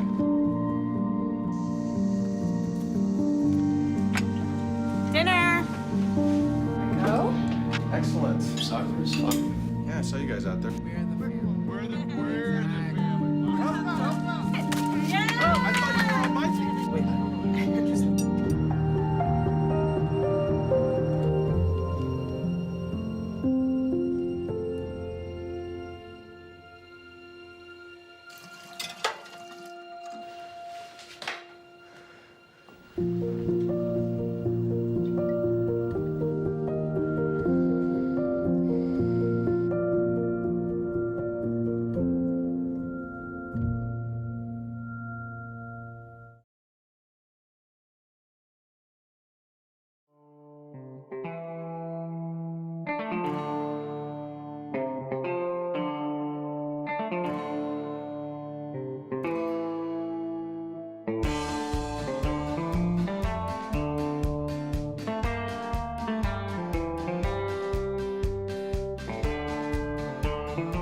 $7:25.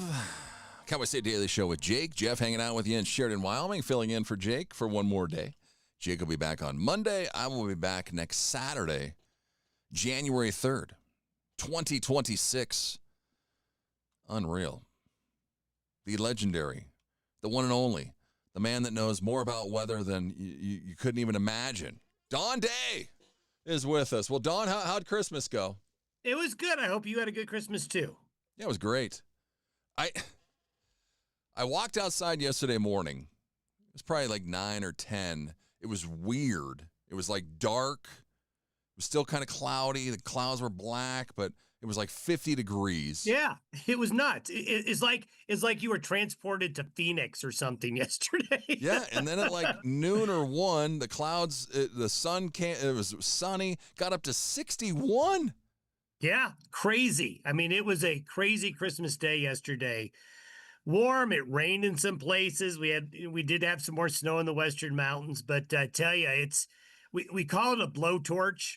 You know, it was a blowtorch Christmas in terms of the temperatures that we've seen here over the last week or so. And we've got another day where it won't be maybe quite as warm, but I will tell you this, everyone's going to have a little shock to the system by the time they wake up Sunday morning. There'll be parts of Wyoming, even where you're at, that 10 degrees Sunday morning.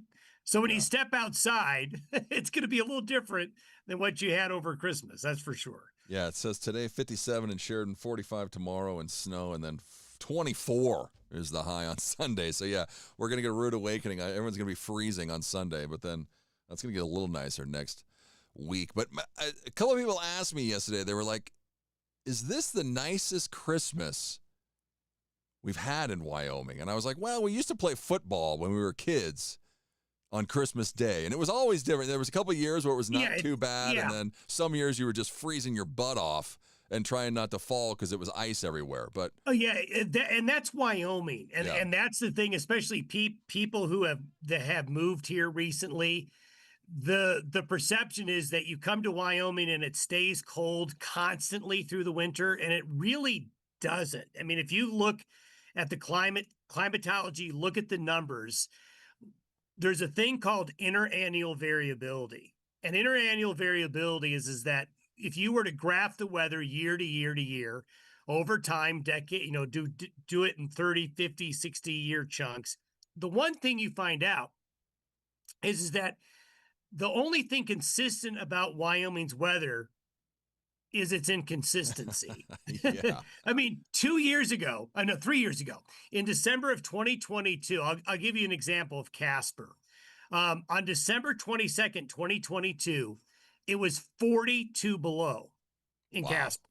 December 22nd, 2025, it was 60. 100-degree temperature difference. 100-degree temperature difference, and people go, well, that's crazy. It's insane. It shouldn't be like that. We should always be at our average temperature because, like, average temperatures are just averages of extremes. To your point, playing football. I have played football. We do family football games on Christmas a lot of times. We have also had snowball fights. Yeah.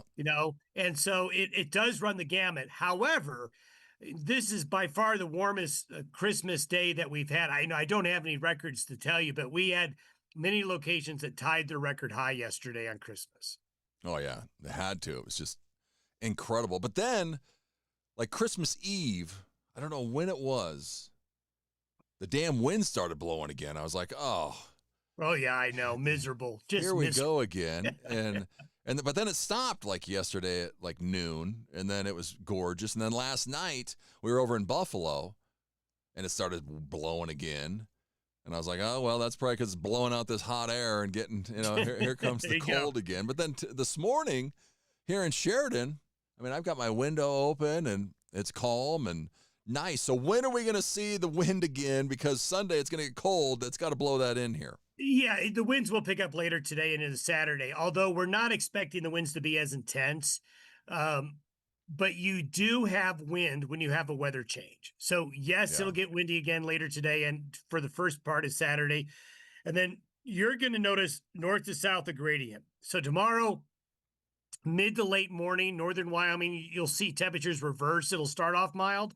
Then temperatures just go one way, and that's down. And that front will work its way north to south across the state, reaching the southern parts of the state by late Saturday evening. And that's what's going to usher in those colder temperatures we just talked about. There is good news about the wind. We're in a pattern next week that, we'll have some wind, but we don't see a repeat performance of these high wind events that have been so intense. The pattern is changing a little bit. Not dramatically so. This is a dramatic change coming this weekend, but it's not going to, really cold weather is only going to hold for a couple of days. And then for most of next week, it's just going to be quiet before we see maybe another change by next weekend.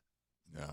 So next week's not going to be too bad once we get past Sunday. It really won't. It really won't be a bad week. And I know a lot of people are still interested in travel, and looks like we'll luck out there because I tell you, other parts of the country, that's not the case. California got just clobbered. I was looking at the webcams at the ski areas in California over the last couple of days, and you get in some of those higher elevations, there's going to be 8 to 12 feet of snow before this storm is done. They're closing ski runs because there's too much snow. They can't keep up. Well, somebody's got to get it. Somebody's got to get it. Exactly. I guess it's California. I have a weird conspiracy. I'm like, I think all these damn wind turbines are causing all this wind. That's what I keep thinking. I'm like, see, it's just been building up for the last years, and now it's crushing us because these winds have just been insane. I've never seen them like but this. You know what? I hear this every year. Every year people complain that this is the windiest they can remember. And then I just say, no, it's not. It was just as windy as last year. You just don't remember. Yeah. Now, I will say this. Those 2 prior weeks with those windstorms, okay, they were on the high end. Okay, they weren't your normal windstorm in Wyoming. They were definitely extreme. But if I had a nickel for everybody in March is going to tell me, I've never seen it this windy before. This is the worst wind I've ever seen. It's like, it just, after you're just berated by the wind for day after day after day, it becomes the worst windy season of all time. But the data just doesn't support that. Yeah, it's unreal. If you go on cowboystatedaily.com, you can ask Don a question. A guy in Douglas asked him today, regard to your thunderstorm season article, can you reassess the data on a per capita basis, especially when considering population of the states? It could affect me as I own a hill on my property, which I plan a communications tower and likely will have a lightning rod installed when it goes in. Wow. What's he talking about there, Don? So he's referring to lightning frequency, and that in a podcast earlier this year, I talked about, how often lightning strikes in Wyoming, which is a lot. Yeah. And then if you start comparing lightning injuries and fatalities, his question is that, well, we get a lot of lightning, but it seems like there's other parts of the country that where more people are affected by lightning or hit by lightning, which is true. And that's that per capita thing. So, the most lightning strikes and the most lightning injuries and fatalities are in Florida, okay, because of, well, they get the most thunderstorms of anybody, but they also have a lot of golf courses. Yeah, that too. Yeah. And a lot of beaches where two places you don't want to be on, a golf course or a beach. But the thing is that the lightning in the Intermountain West is a thing. It's dangerous and it's a concern. And people living and building, as his question is out here, you have to be ready for it. And it's a lot of times good to put the infrastructure in. If you're building a new home or a communications tower, to put that lightning arrest equipment in there, because we do have a high frequency of lightning during certain times of year. Yeah, it's crazy. Well, I maybe you told me this back in Thanksgiving, but yeah, Wyoming would have a lot more lightning strikes if we had more people. That's right. That's right. So we'll ride on. What are we doing? Anything for the weekend? What do we got going on? That's a good question. I'm just saying, I don't even know what date it is. I think today is Friday, but with this, Christmas, then, there's football yesterday on Christmas. And I'm like, is this Thanksgiving? I was like, what am I supposed to do? So I'm just trying to grasp that it is Friday. So planning the weekend yet, I'm not there yet. Yeah, me too. I'm like, what day is this? Where are we What day at? is this? Yeah. Where are we? Exactly. Well, we'll have a great weekend, Don. We You appreciate too. it. Take care, Jeff. Yeah, have a good one. The one and only, the legendary Don Day. You can go check him out at cowboystatedaily.com. We've got Don Day weather on there. And yeah, you can email Don and ask him a question. You can do it right there on our website. Do you have a question for Don Day? And he'll answer it for you. Yeah. Oh, what do we got going on the rest of the show? Give me a call, 307-620-8866. Yes, I had Safari going instead of, which I don't know how I did that, instead of Chrome. So we need to do another phone call.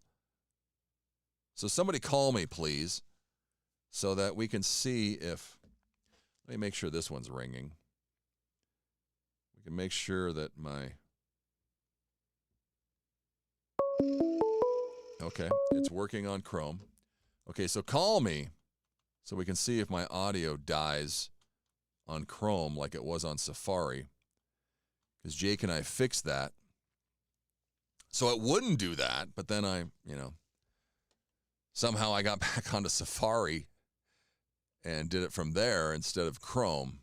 But technical BS, that's what happens. NFL games yesterday. Did you watch them?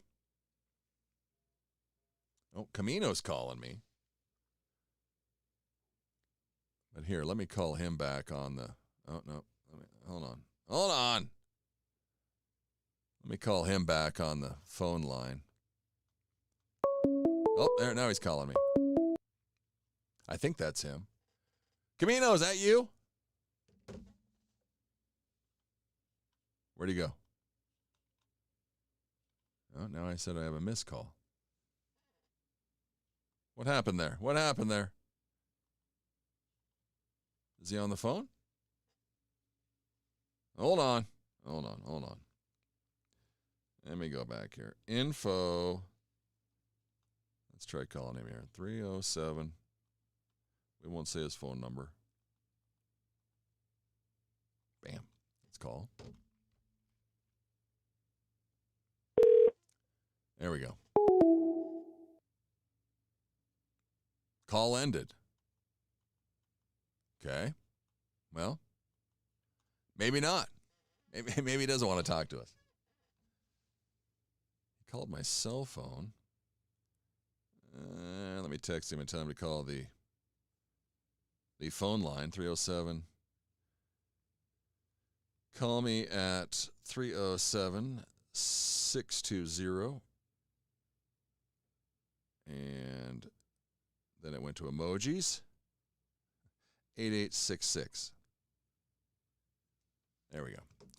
Because I called him and he's probably like, what is this phone number calling me? Who is this? Did you watch the NFL games yesterday? Cowboys defeated the Commanders. Much closer game than I thought. There we go. There he is. Camino, can you hear me? Rickett. There we go. How are you? Good. Merry Christmas. Happy New Year. Yeah. Merry Christmas. Good to hear you on the radio. Are you listening on Cowboy State Daily? Oh, yeah. Hopefully our audio, since we're on Google Chrome now, is better on the phone line. Yeah, that first call was crappy. Was it? Yeah. I had to turn it way up just to hear. Yeah, it seems like your levels are better than his. I realized it like halfway through when I was talking to Scott that I was like, boy, his levels are really low. But you can see it or something? Yeah, kind of, but it's weird on this OBS studio software that we use. I don't know. Come on, you used to work KBBS. It's got to be better than that. Yeah, anything's better than that analog crap from 1996. Yes. Oh, shoot. We got better technology, but still isn't great. What'd you do yesterday? Oh, we had dinner and opened stockings and ate some pie, and that's about it, I guess. I don't know. Yeah, not much. Just a lot of eating. A lot of eating. Yes, your typical Christmas. Yeah, I did about the same thing. Opened gifts, and we went over to Brett and Ashley's and ate, and then played spoons and taboo, and came home. They tried to rope me into karaoke, and I was like, I got to talk for 4 hours tomorrow. I can't sing. Oh, man. Where? Karaoke where? Just at their house. Oh. Yeah. Oh, that'd have been fun. Yeah. Huh.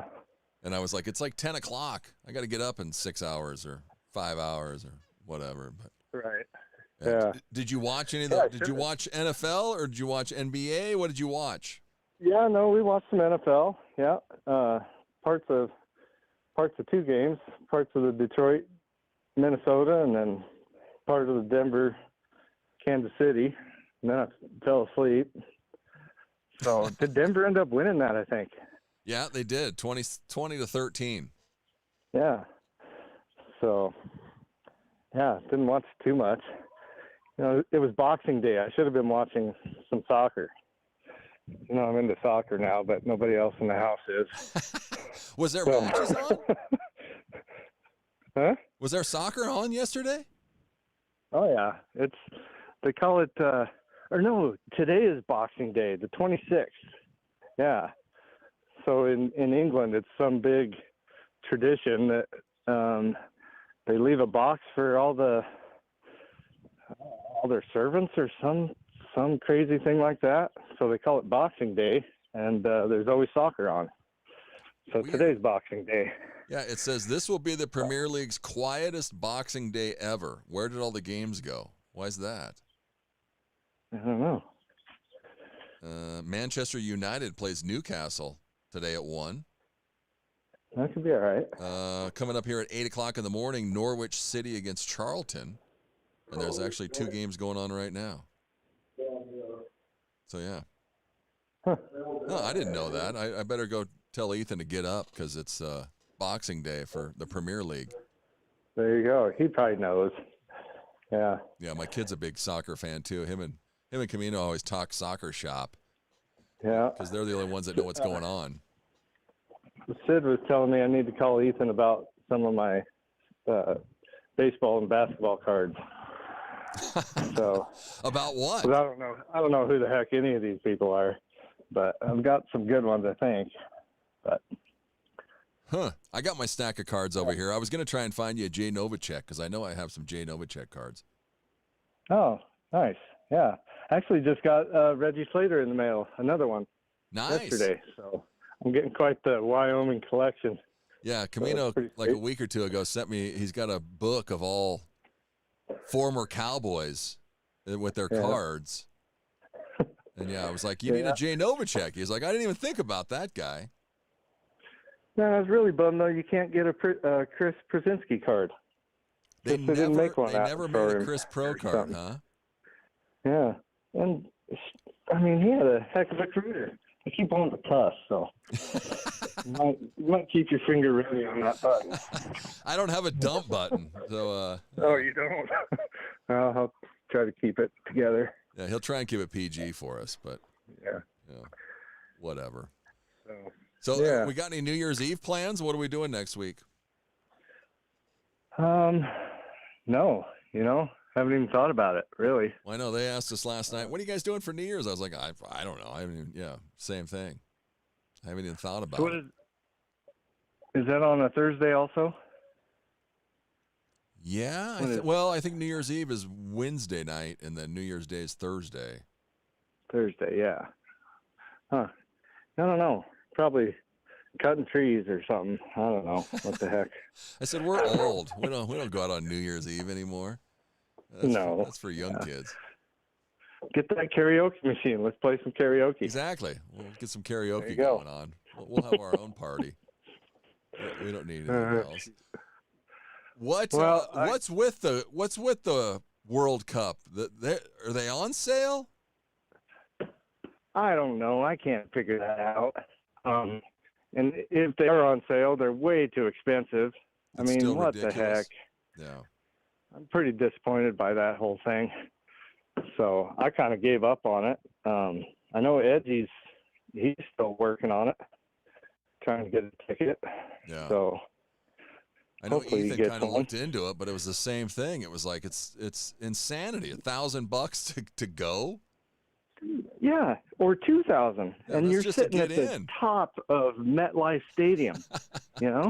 Like, come on, man. Yeah. So I did get tickets for those two friendlies in Atlanta in March. So they're playing Belgium and playing Portugal. Oh wow. So two good teams, Yeah. Yeah. Cristiano Ronaldo, that'll be sweet to see him play. Yeah. And yeah. 'Cause this is it. I don't know how much longer Ronaldo's got. De Bruyne. So, plus I've never been to Atlanta. Yeah. So that'll be sweet. Is that at the and football those tickets stadium? they were $45.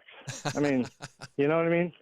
So yeah, I'll go watch one of the best players ever for $45. But anyway. Yeah. It's insanity. Any ticket is. Yeah. Well, right on. Well, thanks for listening. Greedy. Glad, yeah. All right, man. Well, have a good one. Good to hear you again on the radio. Yeah. Thanks for calling in. We'll talk to you. So every Saturday now? Every Saturday, starting next Saturday. Right on. All right. Yeah, I listen to Jake every day, so. But he and I don't have the relationship you and I have. Yeah, exactly. We can't shoot the crap just the same way, Yeah, so it's not the same. there you go. He hasn't known All right, you man, for have a 50 good one. years. All right, take her easy. See you. There's Camino in Buffalo. Well, no one texted me and told me that we sounded like crap, so hopefully that one sounded better. 307-620-8866. You can give this show a call. We'll be right back. News happens at any time, any place. That's why at Cowboy State Daily, we're dedicated to the stories that matter, with reporters stretching from your hometown across Wyoming and beyond. It doesn't matter if it's happening in Yellowstone, the capital in Cheyenne, or the most remote slice of Wyoming. With over 150 years of combined journalism excellence, if it affects Wyoming, it affects you, and we've got it covered. Upstream from the herd, we're Cowboy State Daily. You're listening to the Cowboy State Daily Radio Network. Sometimes fatherhood I'm the first Viking who wouldn't kill a dragon. can feel like an epic battle. But you will. But you can change your kid's world just by being there. And with a little help, you won't believe how high they can soar. All right, bud, you ready? I'm proud to call you my son. Come on! Never stop being a dad. To learn more, visit fathersincorporated.com. Logan Wilson here at the M Building in Casper, Wyoming. They do more than just support businesses and private events. They support nonprofits by offering reduced rates to help the community thrive. The staff here at the M Building have been incredible in helping me organize a fantastic event. They are great partners for those who want to make a positive impact on the community. Come check out the M for your next event.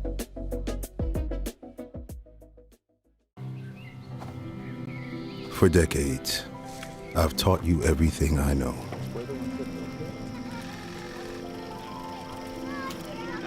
How to safely build a fire. How to control the flames.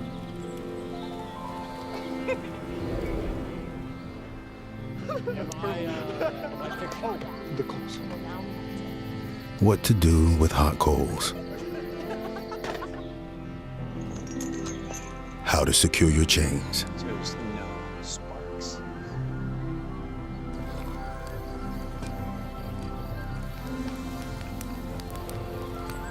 But I can only teach wildfire prevention. Only you can prevent wildfires.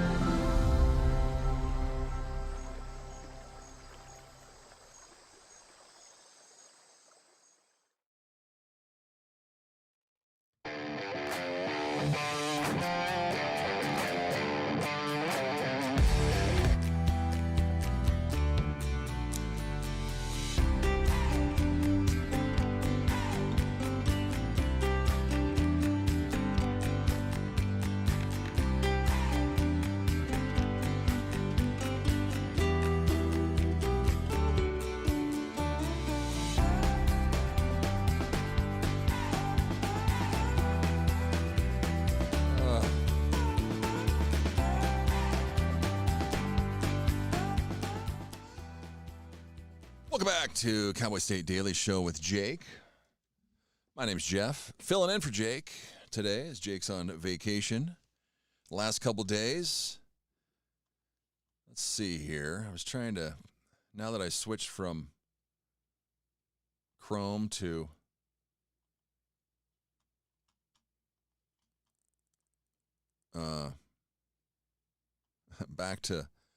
from Safari back to Chrome, now I can't get into anything. Which is always just just so much fun. I hate passwords. Let's see if I can remember my password that I probably just changed. Set up a pass key. No, I don't want to set up a pass key. Oh, here we go. I actually got in. First time.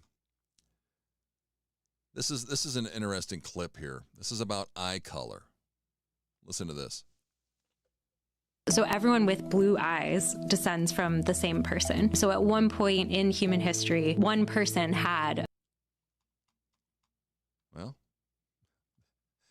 then it stopped. So everyone with blue eyes descends from the same person. So at one point in human history, one person had a change in their eye color. And it's just like amazing to imagine this person who had blue eyes for the first time. And then through many generations, probably because that was a very attractive and interesting feature in that individual, that spread throughout human populations. So there was a blue-eyed F1, as we say. That's right. The first. I've been told that the green eye phenotype is one of the more rare eye colors. Is that true? I think that's right. Yeah, I think it's the most rare. Okay, so and can we assume that there was an original F1 brown-eyed person that gave rise to the entire lineage of brown eyes subsequently? Yeah, I think in the history of humans as a species, I think that was our original eye color. And so then, having these other eye colors arise in the population created these events. I think green eyes, if I'm not mistaken, there were multiple people, that comes from different genes from different individuals in the history of humans. But blue eyes is just this one individual. So they're saying that one person started blue eyes. What color are my eyes today? My eyes are crazy. If I wear a blue shirt, I have blue eyes. If I wear a green shirt, I have green eyes. And I have like freckles in my eyes. I was born in Las Vegas. And I lived there till I was 9. I don't know if the sun from playing outside when I was a kid gave me freckles or spots in my eyes or what. What? I can't tell you. And Sunny just smacking me with her tail.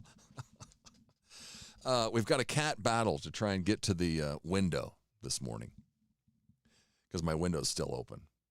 They're all looking out like, what's going on? What's out there?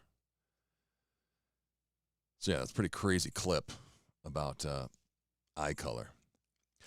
Before Camino called, we were talking about the NFL games. Cowboys defeated the Commanders 30-23 yesterday, much closer than I thought. Good for the Commanders not giving up.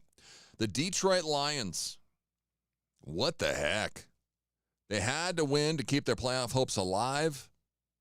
They go into Minnesota, who the Vikings have their third-string quarterback, and they lose 23-10. Then we talked a little bit about it. The Broncos defeated the Chiefs 20-13 last night. Should have took the Chiefs with the points. The Broncos were 13.5-point favorites. They were losing most of that game. Is it Travis Kelce's last game? We talked about that a little bit. What do you think? You think this is it for Kelce? Give me a call, 307-620-8866. Checking here to see if anyone's... You can also text us on that line. Send me a text. Call or text, 307-620-8866. Are you an NBA fan? Me and my kid are, well, we're just sports fans. But watch the Knicks-Cavs game. That was a great game yesterday morning. Knicks won 126-124. The Spurs beat the Thunder again. The December sweep, third time this month, 117-102. The Thunder have lost 5 games all year. 3 have been to the Spurs. They lost to the Trailblazers and the T-Wolves and the Spurs. The Mavs lose to the Warriors 116-126. Warriors have played on Christmas for the last 13 straight years. Steph Curry's kids probably don't even know what Christmas means because it never happens on Christmas Day. The Lakers have lost 3 straight now. They fell to the Rockets 119-96. Pathetic. And then last night, what a game. The Nuggets beat the Timberwolves 142-138 in overtime. Joker had 56 points, 16 rebounds, and 15 assists. A 50-point triple-double. Ant had 44, I think 6 rebounds and 3 steals. He was on fire there for a while. But that game was just so bizarre. The Nuggets were up the whole time. Ant hit a couple threes there late to send it into overtime. And then the T-Wolves went up by 4 or maybe even more in overtime. And then a couple just strange calls. It was Scott Foster and his crew. I just cringe every time I see him refereeing any NBA game. And there was a call that he called Joker for a foul as Jokic was going for the ball and Rudy Gobert ran through him. And he calls Joker for the foul. And then they reviewed it and reversed it and called the foul on Rudy Gobert, which was his 6th foul. And it was just like, what? That was a terrible call in the last minute of the game. Which I was going for the Nuggets, but it's just, I don't know. NBA officiating is head-scratching sometimes. The Wyoming Cowboy basketball team, they are back in action not until December 30th. They are at Air Force at 2 o'clock. Their next home game is January 6th against the UNLV Running Rebels at 8 o'clock at night. That game's on CBS Sports. I don't know if the Air Force game is on TV at all. But Saturday against Grand Canyon in their first Mountain West Conference game, it was at home. There was 3,853 fans. 3,853 fans. Saturday game, the weather was nice, at home.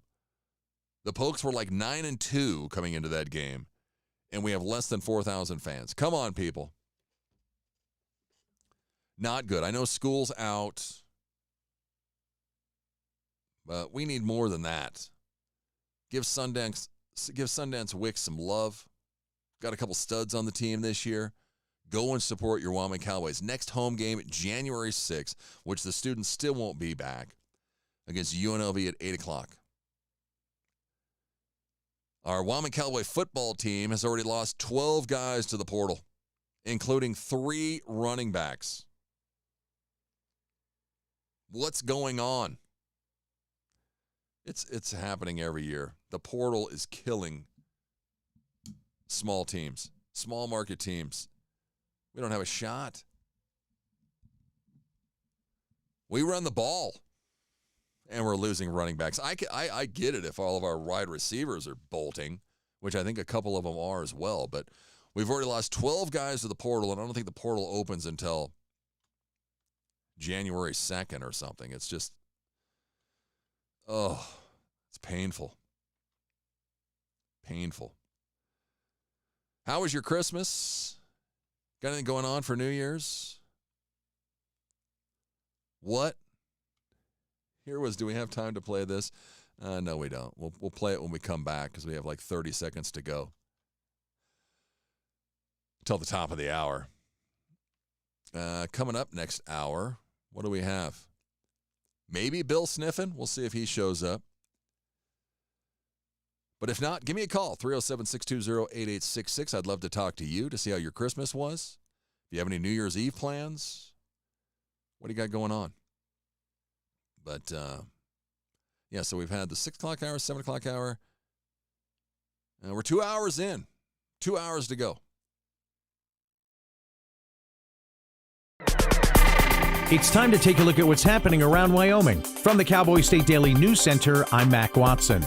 A month-long search for a missing 11-month-old 10-sleep boy ended in tragedy on Tuesday in New Mexico. Cowboy State Daily's Jen Coker reports that authorities say the baby's non-custodial mother, who had disappeared with the child, shot and killed him as authorities attempted to negotiate a handoff. Madeline Daly, the mother of Basil, absconded with him following a court hearing where the father was given temporary custody. She had been on the run for 5 weeks, and a tipster actually located her in Silver City, New Mexico, and alerted authorities. As authorities closed in on her, they were negotiating, and during the course of the negotiations, Madeline shot and killed the 11-month-old. She's currently being held in the county detention center in Grant County, New Mexico. And from what I understand, she's currently being charged first-degree murder by the local authorities.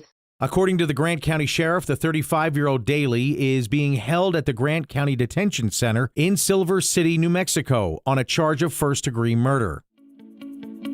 Unseasonably warm weather has kept some of Wyoming's grizzlies out late. Cowboy State Daily's Mark Hines reports that normally bears are hibernating this time of year, but always be bear aware. I did talk to some people that, we're still seeing a few bears out there, tracks around. It's mostly the kind of bears that would be out at odd times anyway. In other words, mostly juvenile males and then big, large, mature males. And it's important to bear in mind that it's perfectly feasible for bears to come out at any time. Spring-like temperatures have kept some grizzlies out roaming well past their usual hibernation time, even if most bears have gone to bed after gorging themselves. I'll be back with more news from Cowboy State Daily right after this. Wyoming runs on community, and it's powered by people like you. Know someone who always steps up? Nominate them for the Governor's Spirit of Service Award presented by Serve Wyoming and Governor Mark Gordon. Let's celebrate the volunteers who make a difference every single day. Head to servewyoming.org to nominate a local hero today.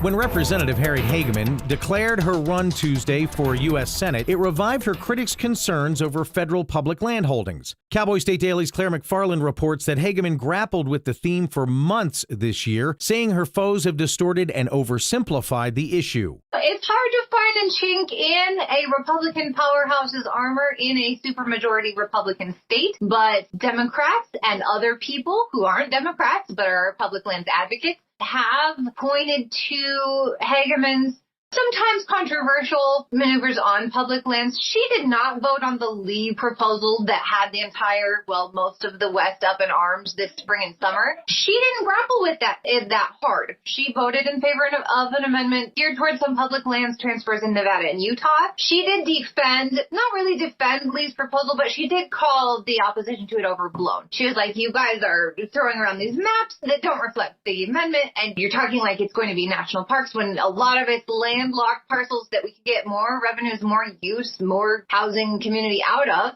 Hageman, a Republican, is now in her second term as Wyoming's lone delegate to the U.S. House. A Senate win would give Hageman about 4 times the influence she has now and a steadier term of 6 years rather than 2.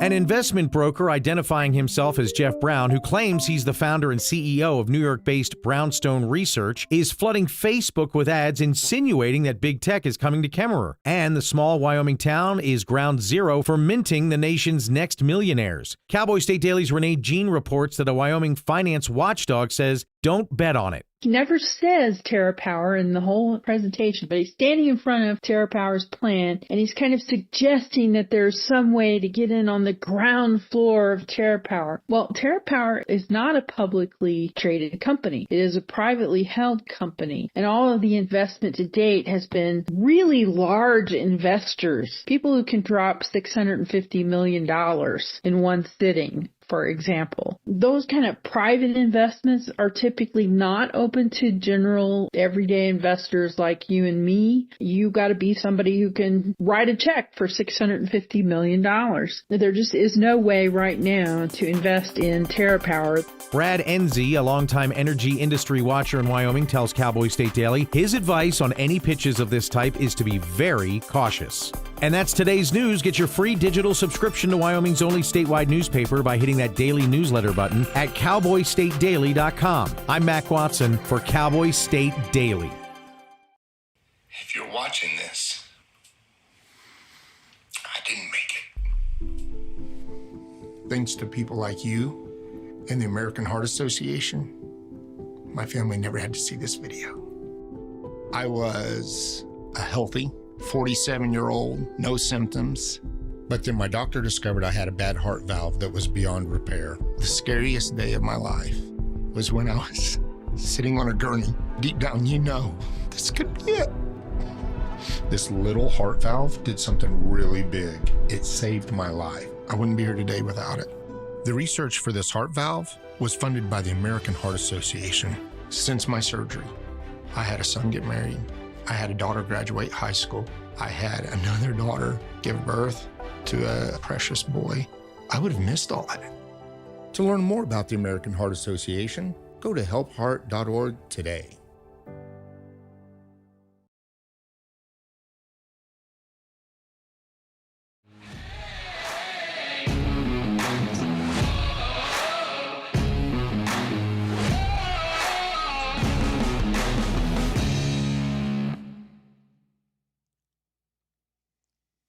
I guess that's it.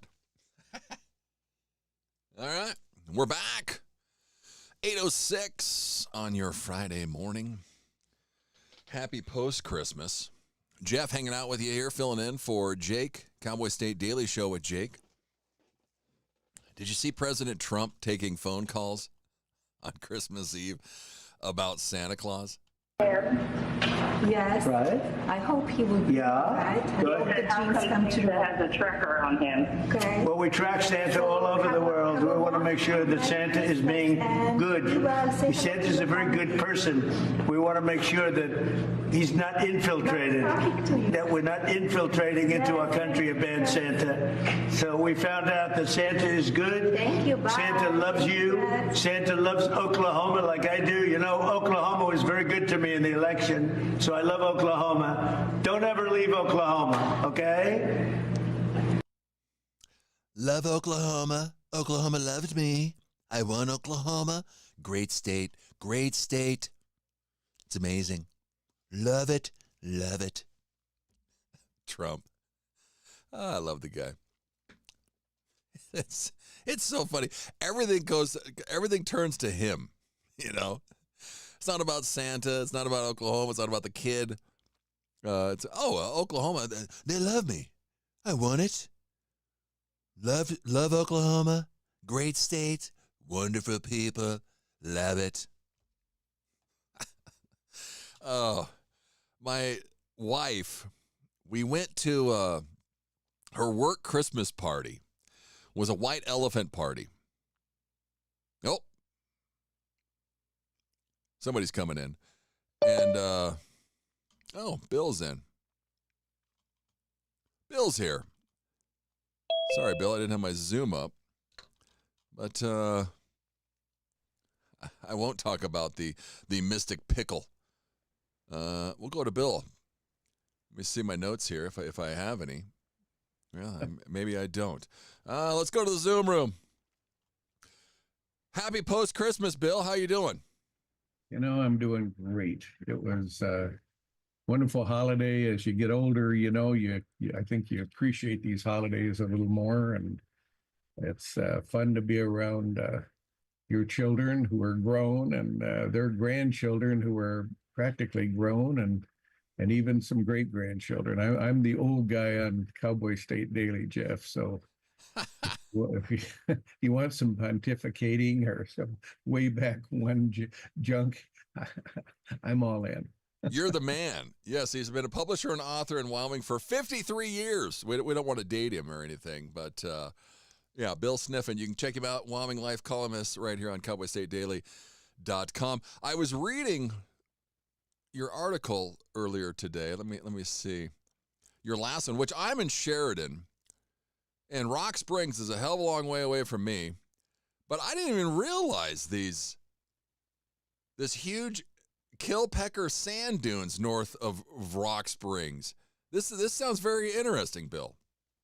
Yeah, it's an amazing place. I've known about them, and one of my favorite places that I've actually written coffee table books about Wyoming, so I kind of really do know the state. I love Sheridan, by the way. I love that whole Sheridan Buffalo area.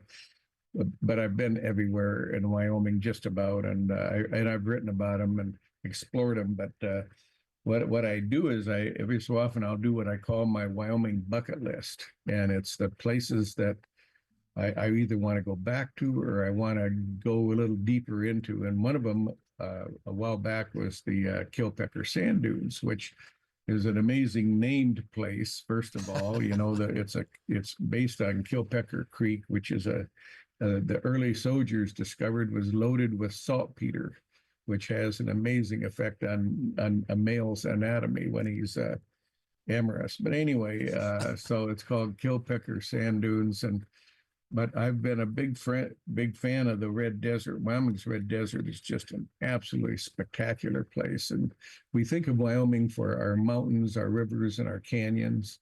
But right smack in the middle is this vast, gigantic desert, and I love going out there. It's been inhabited for about 12,000 years by indigenous peoples. But anyway, there's these huge sand dunes. They're some of the biggest in America.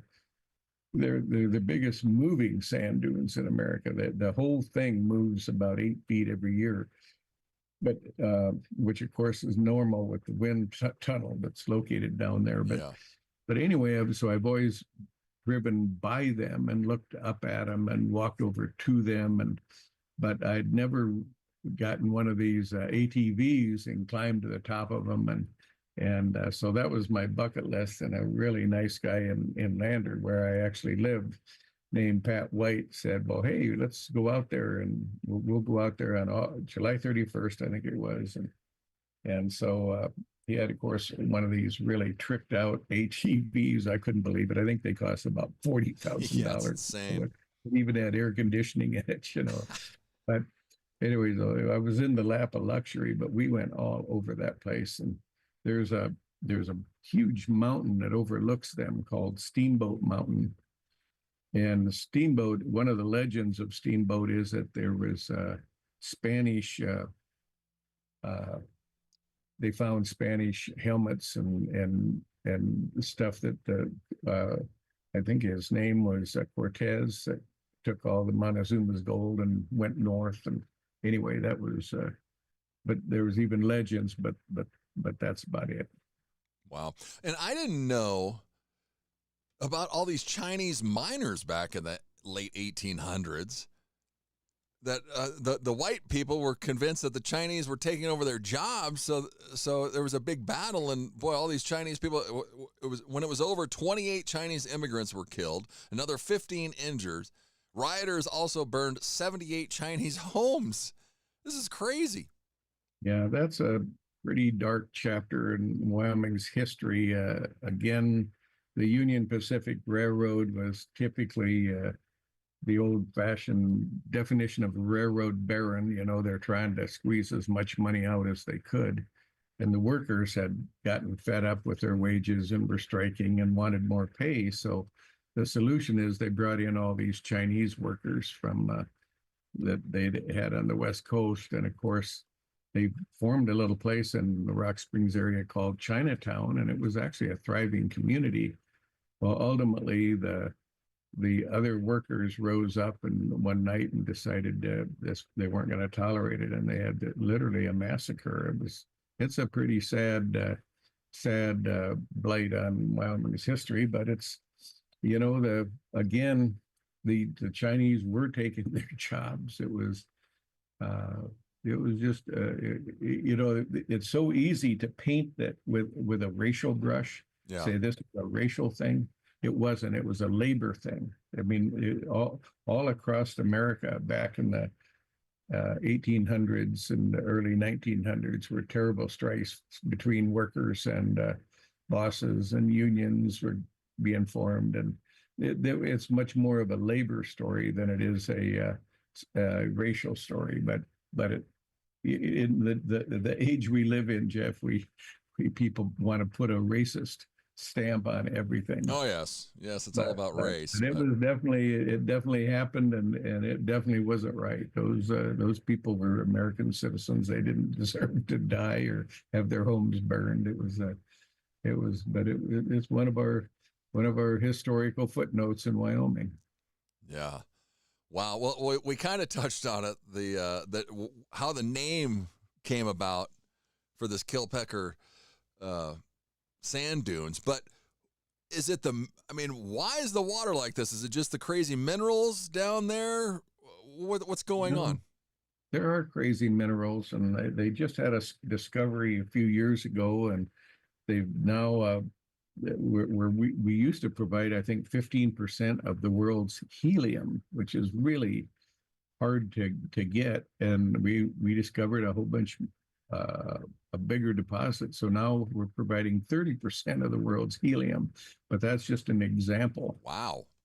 If you drive around Rock Springs out in the desert, you can be driving down these back roads and you look off in the distance and it looks like you're the Wizard of Oz and you're looking at Oz off in the distance. What the hell is that? It looks like skyscrapers and a skyline, and you come up on it and it's $1 billion Chute Creek plant.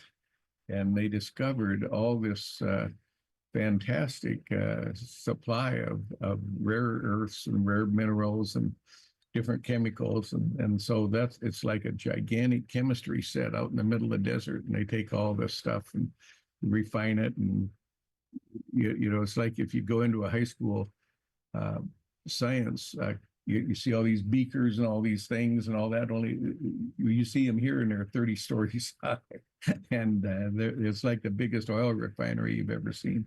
But that's what happens down there. There's a lot of really crazy stuff. There's the world's largest deposit of trona is there, which trona is what they make a lot of baking soda out of. They make fertilizer. They use wallboard. It's just a gigantic. But there used to be a lake there called Go Shoot, I think. Go Shoot. It was bigger than Lake Huron. Of course, this is a million years ago, but this lake laid down all this deposit of what they call trona, and then it's about anywhere from 20 to 100 feet underground and covers a vast area, and it's not a super valuable mineral, but it's a very important product, really. I'm not sure that you'd call trona a mineral or not, but Southwest Wyoming is one of my favorite places. And because I live in Lander, which is in the middle of the state, I kind of reach out in all directions. And so as much as I love to come up to Sheridan and Buffalo and go over the Bighorns and from Grable or from Ten Sleep or from Level, I also like to go over the Wind River Mountains and go into the Red Desert and down into Rawlins and Rock Springs and Green River and Kemmer.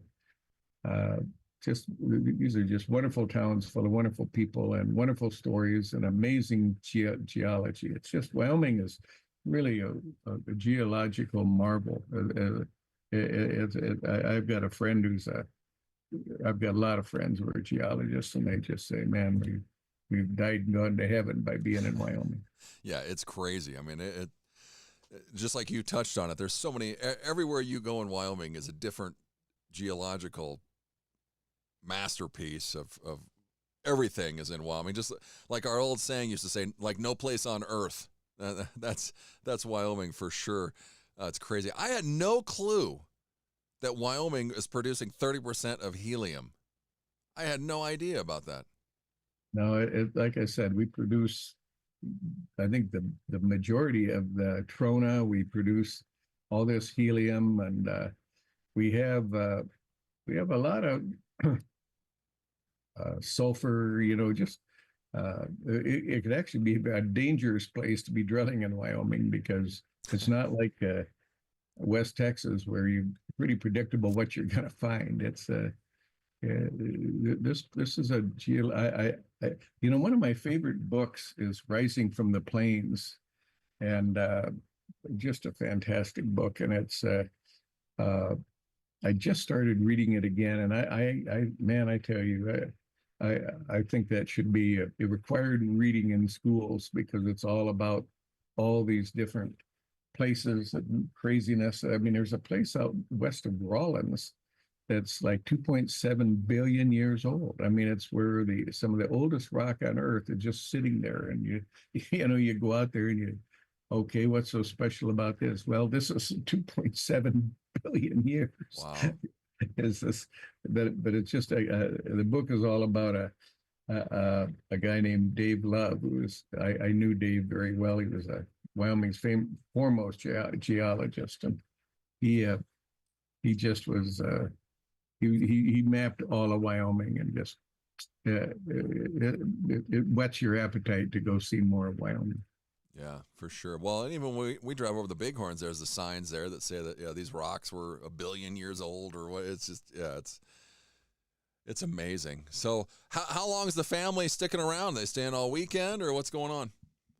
We everybody's thinning out real fast. This was an unusual Christmas, when Christmas is in the middle of the week, which Thursday is not quite the middle, but you're dealing with young people with new jobs, and they really have to get going. So it's around our place, people skedaddling pretty fast, which is hard on us old folks, because we want them to all hang around, and but it's fun. It's I've got I've been really blessed, Jeff. This will be I'm coming up on my 80th birthday, and I'm coming up on my 60th wedding anniversary. And so we got into the whole marriage and children thing early, and so we have 5 great grandchildren. Wow! And, boy, I tell you now, and we have 13 grandchildren. So to get, I've got grandchildren that are in their early 30s, and you think of them, and of course you remember them as little bitty kids, but gosh, they're real people, and they have their own children, and their children are 7, 8 years old. Say, my God, this is impossible. Where did all those years go? What happened? How did this happen? Yeah, that's awesome though, that you can experience that. So it is truly awesome. It is. Do you have any grandkids, Jeff? No, you're not old enough. I'm not old enough yet. 2 kids. My oldest is 24. Okay. Well, biologically, it's possible. Yes, biologically, it's possible. He's still single, so that's. Still, biologically, it's yeah, that doesn't mean anything either. So, yeah. Well, where's our next adventure? Where are you going next, Bill? My bucket list is, every year I write a column in Cowboy State Daily called My Wyoming Bucket List. And this summer, I'm going to probably revisit some places. I really like the Star Valley area, Afton, especially. I haven't been there for a few years. There's a state senator over there named Dan Dockstetter, and he's an old friend. And he said, "Come on over, I'll show you around." And so that's just a spectacular. I'm curious about this Mount Coffin place over there in the Wyoming Range. The Wyoming Range is not as impressive as the Bighorns or the Wind Rivers or the Tetons, but it's a big mountain range. But they have a mountain in there called Mount Coffin, and it's the one that's recording these highest wind gusts in Wyoming history. And I thought, well, I need to at least be able to say, okay, that's Mount Coffin. so that's on my bucket list, and I need to get back up to Sheridan. I haven't been there for a while. A great friend of mine named Kim Love passed away this past year, and doggone it, that guy was just such a good guy. And I think he caught some kind of a rare leukemia that was fast acting. And anyway, it was just, it was so sad. Kim did all those statues that you see in Sheridan. He's the guy that was the driving force behind that. He started Frackleton's, and of course, he really pretty much created Sheridan media. So he's a legend in the Sheridan area, but I haven't been up there for a while. So I'd like to get up and see you guys. My preferred route would be to go all the way up to Lovell and go to up 14A. That is, my God, what have you been on that, Jeff? Not for a while, but yeah, it's crazy. And of course, one of my all-time favorite places is the Medicine Wheel, and I've written about it a lot. As I call it, the Stone Age or Stonehenge of America. But that's an amazing place to go. Man, gosh, it's unbelievable. Yeah. But plus, there's some forts. Fort Fetterman is up in there somewhere, and I've never been there. So those are just some of my my bucket list items, but nothing major. I don't. Like I say, I have a lot of family major things happening. Like I said, with my 80th birthday and my 60th wedding anniversary, so we'll be putting together some kind of a family soiree on that, usually around the 4th of July. Lander has just a crazy 4th of July. It's nothing like it in America. The whole town just explodes. I call it the bombing of Baghdad. It's what it looks like. And so families all gather over the 4th. So we'll probably have some kind of a event to celebrate our anniversary then. Yeah. But that's kind of what I'm looking forward to, Jeff. Nice. Well, happy holidays to you, Bill. Good talking to you. And Jeff, I assume, or Jake, they apparently let him sneak away somewhere for the holidays. Good for him. Yeah, got away for a couple of days, so that's good. He'll be back next week. Okay, well. Right on. Well, thanks, Bill. Have a great weekend. You bet. Thanks. Let's face it, mornings are tough. Gotta get up, gotta get the kids ready, feed the dog, the cat, every other living thing in your house. Oh, get caffeinated. Whew. It's a lot of work. It's a lot of work. But you also want to be informed, catch up on what's happening in Wyoming and the world as well. Hear from the newsmakers of the day. That's why Cowboy State Daily has The Morning Show with Jake. Jake Nichols talks about the news you care about, not some ponderous, overwrought, inside the Beltway show that's syndicated out of New York or LA. You want the news that's going to affect you and your life. Jake interviews not only the newsmakers, but the deciders, the people who make the decisions for the future of Wyoming. Plus, you'll hear the stories directly from our award-winning reporters from Cowboy State Daily. So make sure you start your day off the Wyoming way with Cowboy State Daily's Morning Show with Jake Nichols. Monday through Friday, 6 a.m. to 10 a.m. Stream it on our homepage. Watch it on YouTube. Cowboy State Daily's Morning Show with Jake. Oh, and don't forget your car keys. This is the Cowboy State Daily Radio Network. Mom, I got it. What are you doing in there? I got stuck. Are you a dog? I wouldn't do that. Have you seen the pliers? Where'd you find those? It's not your birthday. Sorry. Bye, Grandpa. Bye, Grandpa. Take care of yourself. What are you doing? What are you looking for?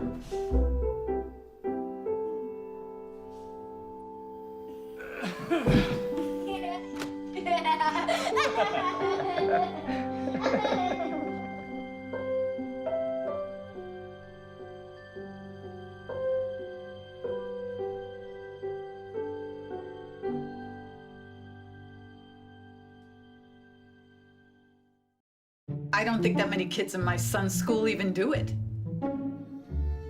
He makes fun of his friend who vapes. He would never try it. She's into soccer. She's on the honor roll. She's just not the type. No way. No way. No way. No way, my kid would never vape. Get your head out of the cloud. Today, nearly 8,000 kids will start vaping. Maybe even yours. Learn about the dangers at talkaboutvaping.org. Life's daily battles are not meant to be fought alone.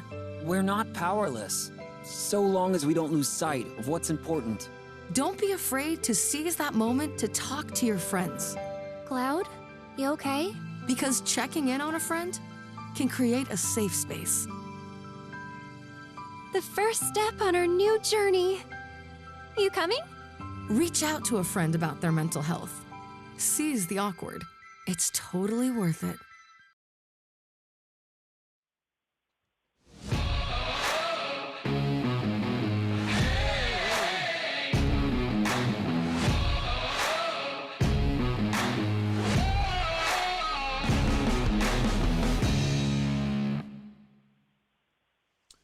Hey, we're back. 8:29 on your Friday morning, December 26th. Jeff hanging in for Jake today. Cowboy State Daily Show with Jake. Jake will be back on Monday. I will be back next Saturday, January 3rd, taking over Saturdays here on CowboyStateDaily.com. We've got somebody on the phone lines. Let's see. Good morning. Good morning. Hey, it's Steve and Diane Moore from the Cranberry Merchants. I thought that might be you guys. Of course it's us. Well, Merry Christmas. Happy New Year. How'd it go yesterday? Oh, it was pretty nice. It was kind of a quiet Christmas, just us and the cats this year. Couldn't really travel this time because Steve was just finishing up his physical therapy. But it was nice. It was a nice, quiet holiday. Yes, indeed. Yeah, how's it going, Steve? I saw you posted the other day, physical therapy's over. Oh, outstanding. Things are, all of my physical therapists had told me that I was ahead of the curve, like with the other procedures I had done. So now it's just on me and Diane to do all the walking and all the home exercises I know all to do already anyway. So, yeah, everything's great. Just great. Yeah, Steve, if you missed it, they were on Thanksgiving. It's Steve and Diane Moore, the Cranberry Merchants. They're a award-winning duo outside of Atlanta, Georgia. But Steve has turned into the Bionic Man because he's had his hips done, his knees done. Have you had both hips and both knees done now? Yes, I have. The full set. Wow. I guess this is it, because what could be next? Don't ask. Yeah, we hope there is nothing else.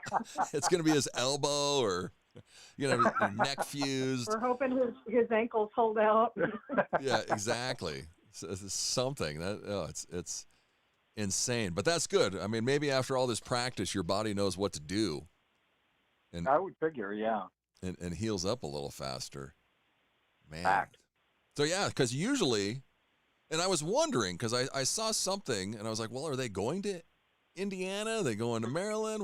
But, yeah, you just stayed home this year. Yeah, we just stayed local. Yeah. How's the weather? Because it was 61 here yesterday in Wyoming, which is insane. How is it outside of Atlanta? Oh, yesterday here was 71 or 75 or something like that. It was gorgeous. I mean, it was cloudy, but temperature-wise, you could have been running around in shorts. It was great. Yeah. Well, and thanks, guys. If you can see it, I don't know if you can really see it here. My Christmas present from Steve and Diane. They got me a WrestleMania Legends T-shirt. It's got the Ultimate Warrior, Bret Hart, Jim Neidhart, Roddy Piper, and Jake the Snake Roberts. So there you go. Perfect. Right up my alley, guys. Yeah, that shirt just pretty much screamed Jeff. That's a fact. Right when you saw it, you were like, okay, well, that's the one right there. And thank you very much. Thank you very much for your present. Yeah, how do you know we like Lego? What? Yeah, it's kind of Lego. I was trying to get you something that would take you a while to put together, because I think it's like 1,000 some pieces, so it'll keep you busy for a little bit. We weren't expecting anything, so we were kind of worried it was like one of those videos on TikTok where like the package explodes when you touch it. So we were both kind of nervous a little bit. Like, okay. You're ready for the ink pouch to explode? Yeah. To turn blue and purple and everything else. Yeah. When you opened it up, well, you open it. No, you open it. No, We'll get the cats going. Yeah, that's right. Yeah. Pumpkin, get over here. Skittles, get over here and open this thing. So, did we get the cats anything for Christmas? Oh yeah, the cats always get spoiled rotten. We get them little toys, but they never use it like regular cat toys. You got to set up some kind of weird configuration before they'll play with it, and then they scatter it everywhere. And yeah, they pretty much destroyed everything already. And we got ping pong balls all over the house now. So yeah. Ping pong balls? Cats like ping pong balls? Those are a real simple present. They love those things, yeah. Oh, I might have to try that. Yeah, Chunk he kept trying to get into every bag and choke. He was eating some styrofoam. I was like, what's going on here? You know, he was all over the place. He's sitting right here eyeing me. He goes, I know you're talking about me. Stop it. But yeah, then he attacked Sonny, and it was, great times. Well, this past week, if you're an independent artist, you're on internet radio, one of our favorites, Duzzy Clayton, who's over, what's he in, South Africa? Yes. Yeah. Passed away. He was 39 years old. Do we still know what happened? I heard bacterial infection. Yeah, because we don't know exactly, but for the past several weeks, he had been sick on and off. He had been complaining of having a lot of like stomach problems and things like that. But I think that the eventual cause was a bacterial infection. Yeah, it's crazy because we knew he was under the weather a little bit, and then I also saw that somebody posted that he had a surgery and didn't recover from that. So it's tough when they're that far away to get the story. But man, 39 years old, Dwayne Duzzy Clayton, 1984 to 2025. But just awful. Yeah, it was definitely a shock because I guess you just don't expect somebody that young to go before you. Fact. Yeah, definitely fact on there. Today, let's see, Friday, December 26th from noon to 3. You can check out the replay on GQ radio station was this his final show, or is this a best of, or do we know what they're doing? This was kind of like a tribute show that they put together. I think the live show played this morning, and then they're doing a replay on Sunday for it. Well, that was also noon to 3. When you're looking at noon to 3, that's noon to 3 South African time, so it's already played. Here in where United States could have heard it, but it replays on Sunday where I think it starts at 11 a.m. Eastern on Sunday. Okay. Yeah, you guys posted it. If you go to their Facebook page, Cranberry Merchants, catch a replay this Sunday, 11 a.m. Eastern. So we can catch that 9 o'clock Mountain Time. Yeah, there you go. You want to check it out. Because he was on for years. Do we know how long he was on? 10, 15 years? He was on a long time. Yeah, I think he's been DJing probably for a good 10 years. We've known him for about 7, I guess, those 10 years. That sounds about right. Like you, Jeff, he was probably one of the first DJs that really, played our music, and he actually, got very attached to our stuff. He used to play us on his morning show all the time, and then in recent years, I think he was DJing about 4 different shows now of different types, but he was very big on promoting the indie music scene, and his tagline at the end of all of his shows was "Keep building the scene," and that was one of his big goals, was to bring independent music to the forefront with kind of grassroots effort. And also, like you, Jeff, he like you were with CBJ Radio, I mean, he played everybody. If you sent it to him, he'd play it. Yeah. There's so many DJs out there where it's like, well, you've got to be in this little kind of niche. You got to be this little. Well, I know there's some DJs where you also have to kind of massage their ego some before they'll play you. But I mean, they have to, you have to be a certain thing before they'll play you on that station. Just like with CBJ Radio, Duzzy was the same as you, where he played everybody. Everybody got a shot. Yeah, which is the way it should be. And that's why I had our internet radio station, was to promote everybody, to get the little guy out there. We don't all need to be in a club or scratch my back or do this or do that, or it's got to be meta tagged and all this BS you hear from all these kind of different DJs. It's like, come on, we're all out here. We're not getting rich off of this, so let's help each other out. But yeah, build the scene. There you go. But yeah, because I mean that's what he was all about, and because he also had a podcast called Anything Goes Podcast, where he interviewed independent musicians. I think he had done probably close to like 400 interviews over the years. Wow. I would say about 6 of those were us. But I mean, he interviewed everybody anytime they had a new release or an album or a tour, anything that you wanted to promote. He would, just put you on a show, and it didn't matter what you were doing. He would make time for it. And I think those are all on Spotify, if I'm not mistaken. Yeah, I think they are uploaded there. That's cool. Yeah, so we were a lot alike, and rest in peace, Duzzy. It's definitely going to be a huge miss to the independent music world. That's for Definitely. sure. I mean, Absolutely. He leaves a huge hole there in the music scene, and of course, we're just sorry to lose a very good friend too. Yeah. It's crazy how, we've never met. We never met Duzzy. He was in the chat rooms back when we were doing it, and yeah, just a super nice guy. And yeah, it's crazy how we all come together from different parts of the world and meet each other and know each other. And you never meet each other, but yeah, we become good friends doing what we do. But yeah, it's just fact.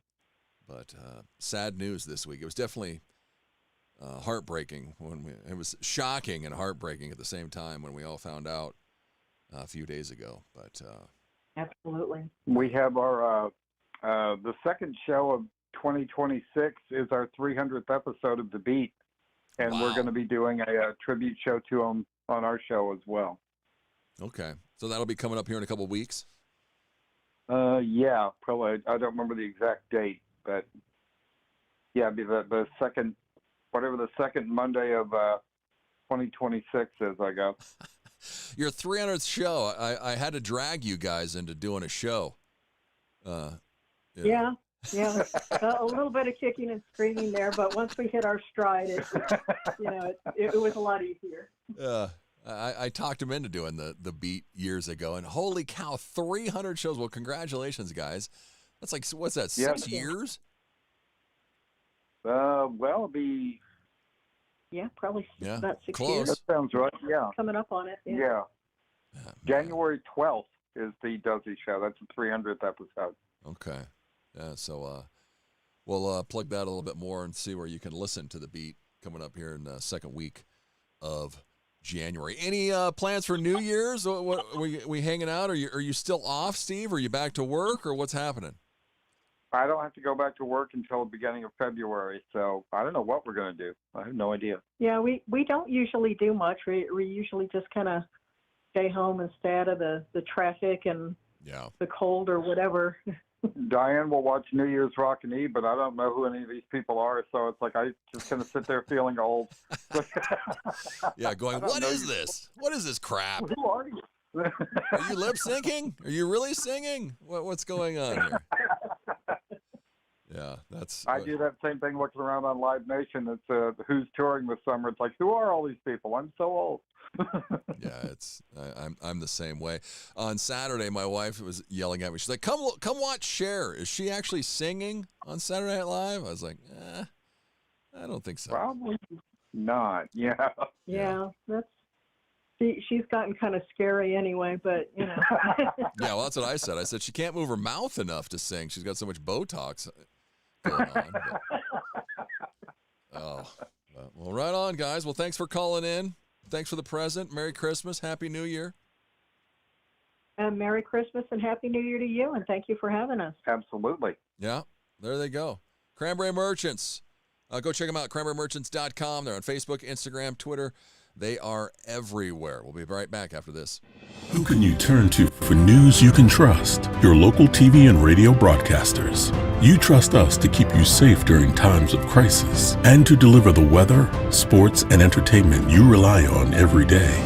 We bring you the facts you need to make decisions that matter. And as misinformation floods social media, you can trust your local stations to deliver the truth. Text TV to 52886 and tell Congress you rely on your local stations for trusted news. You handle the healthcare, we'll handle the marketing. In need of a spark for marketing your medical practice? Loom Studio provides creative and strategic healthcare marketing that illuminates the path to bigger and better experiences for your business and your patients. We specialize in branding and design, social media, website design, SEO and SEM, not to mention content creation, public and media relations, and marketing metrics to ensure you're getting results. If you're looking to increase your patient engagement and retention, enhance your community impact, and streamline your marketing efforts, our team is ready to help you achieve your goals. Contact us today and learn more at loomstudio.com. Winter is here. Wind chill. And there's a sense of pride, but there's also a significant amount of pressure. Farmers have to take care of their physical and their mental health, because what's a farm without a farmer? Watching the sun.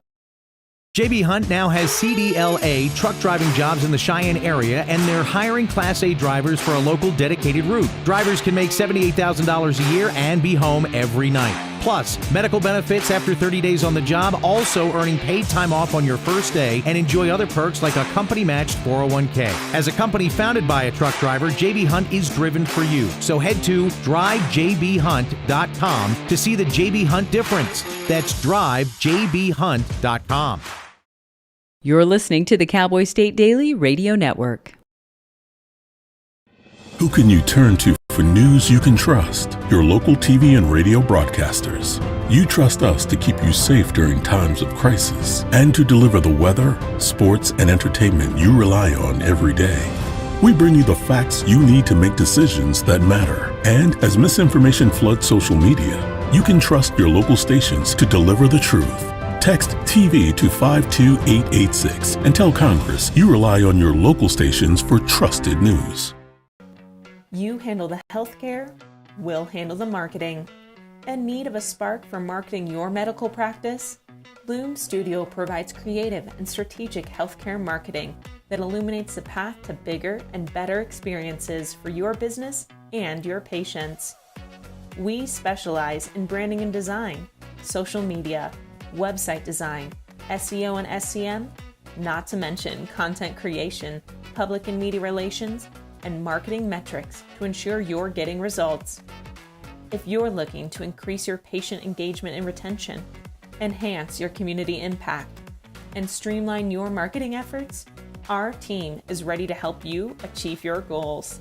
Contact us today and learn more at loomstudio.com. We come from a long line of farmers, and there's a sense of pride, but there's also a significant amount of pressure. Farmers have to take care of their physical and their mental health, because what's a farm without a farmer? Watching the sun come up, that's my time. I can have a cup of coffee, and every day's a new opportunity. That's cool. Your hand's gotten so Yay! Don't forget to check in on yourself. Love, your mind.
7:48 on your Friday morning, December 26th. It's Cowboy State Daily Show with Jake. My name's Jeff. I am filling in for the one and only Jake here in Sheridan, Wyoming. Where are you at? Give me a call, 307-620-8866. Let's check the text stream. No text messages. No recent phone calls except for the Cranberry Merchants last segment. Let's see here. Two Cat Lady. What is this clip? Show me the policy then before I booked the flight that said that I had to have a certain weight. Oh, yes. Did you see this? This was 2 days ago where this lady was trying to get aboard an Alaska Airlines flight, and she had two cats in her cat carrier. And she was going to put them underneath the seat and fly home. That they realized that there was two cats in the carrier, and they told her that if they were baby kittens, she could do that. But since they were adult cats, she needed two cat carriers. So they wouldn't let her get on the plane. And she threw a complete fit. Here's some of the audio. Cat to go into the seat. We'll show you online. Thank you. It's not a weight restriction. Then she's yelling at him to... So again, show me the size restriction then. Yeah. Because that would be a weight restriction because you're not... That when I booked the flight, it didn't show me this when I booked the flight. Which, why would it? You're telling me I can't go home for Christmas. I don't have people here to watch my cats. I don't live here. I live in Oregon. I have an Oregon ID. I need to go home for Christmas. Allows full range of motion for him. That's not on the website. So then a guy comes and brings a paper that says, well, here's the rules right here. We're not arguing. Where it was before I booked it. You're at the point where we're not even going to continue to help you if you continue to yell. You asked to see it. I answered my question. Alaska, No. I said pet online when I booked my flight. Show me online where it was before I came here. We have a copy of it right That's here. not the flight. That's not where I booked my flight, though. You didn't even book the pet in the reservation. My mom tried to, and your website obviously isn't user-friendly, so I'm asking you to show me right now. First she's saying that she booked her cats, and then they said, no, you didn't even pay extra for your cats. What are you talking about, lady? So yeah, this goes on for like 3 minutes. That's inaccurate information then. That's not on the website where I booked my flight. That's not on the website where I booked my flight. That's the issue. Show me where it doesn't say. Why would I know where that is then? Exactly. Why would I book the flight with two cats if it showed me that I couldn't book the flight with two cats? I just showed you where it said. No, that's not where I booked my flight. That's not where I booked my flight. If I came here and tried to book a flight and you told me I wouldn't book my flight, I'd leave. And as you I already booked the flight where there was no information for me to add a cat or tell me that I couldn't take my cat. And you did not call. They stood strong, though. They didn't let her on the plane. They made her go get another cat carrier, come back, buy another seat, and then they let her on the plane. Then she got home. Two Cat Karen. That's what they were calling her online. Oh, that's hilarious. And who the hell takes their cat on a trip? I couldn't imagine taking Chunk on a plane ride. It would be a nightmare. It's a nightmare to drive him up to the Sheridan Cat Rescue where we got him to get his fingernails clipped. But he's real nice to him when he goes back there. It's so weird. It's like he knows that's where he came from. We got him from the Sheridan Cat Rescue, which if you're looking for a cat, go and adopt one. Because they have tons of cats there. It's a great place. And you can take them back and they'll cut their toenails for free. I mean, we give them a donation because they're such nice people. But I mean, he whines and cries as just driving there. It takes 5 minutes. I couldn't imagine going to the airport, hanging out with him on a plane. He'd be going around biting everybody. I want to talk about this Mystic Pickle. I was talking about it before. Mystical pickle scrolls are being translated. Do you speak pickle? So we were at my wife's Christmas party. It was a white elephant party. And somebody got this as a gift, the Mystic Pickle. And our daughter loved pickles when she was growing up. So I nicknamed her Pickle. So every Christmas we get her like a pickle ornament, something pickle. So my wife, when this was at the White Elephant Party, just had to have this. So whatever gift she got, she immediately swapped and stole the Mystic Pickle from whoever had it. But it's supposed to answer your questions. Mystic Pickle, will I become famous one day? Sorry, I wasn't listening. What was the question? Mystic Pickle, I'm sorry you missed the question. Will I become famous one day? Of course, yes. We're stopping right there. We're done. We're done with Mystic Pickle. Mystic Pickle, are we going to have a lot of snow this winter? The spirits are having a pickle party. You weren't invited? Oh, awkward. See, didn't answer my question at all. Mystic Pickle. Don't waste your money. The other day, when I was filling in on Wednesday, I had some Nerds clusters. Well, when I went to the store on Christmas Eve, at Walmart, they had Nerds Juicy gummy clusters. Let's try one. I said the other ones were like crack because once you eat one, you just keep eating them. These are juicy clusters. See what happens here. Nerds Juicy gummy clusters. Mega crunchy gummy juicy. They are mega, pretty big. They're not very juicy.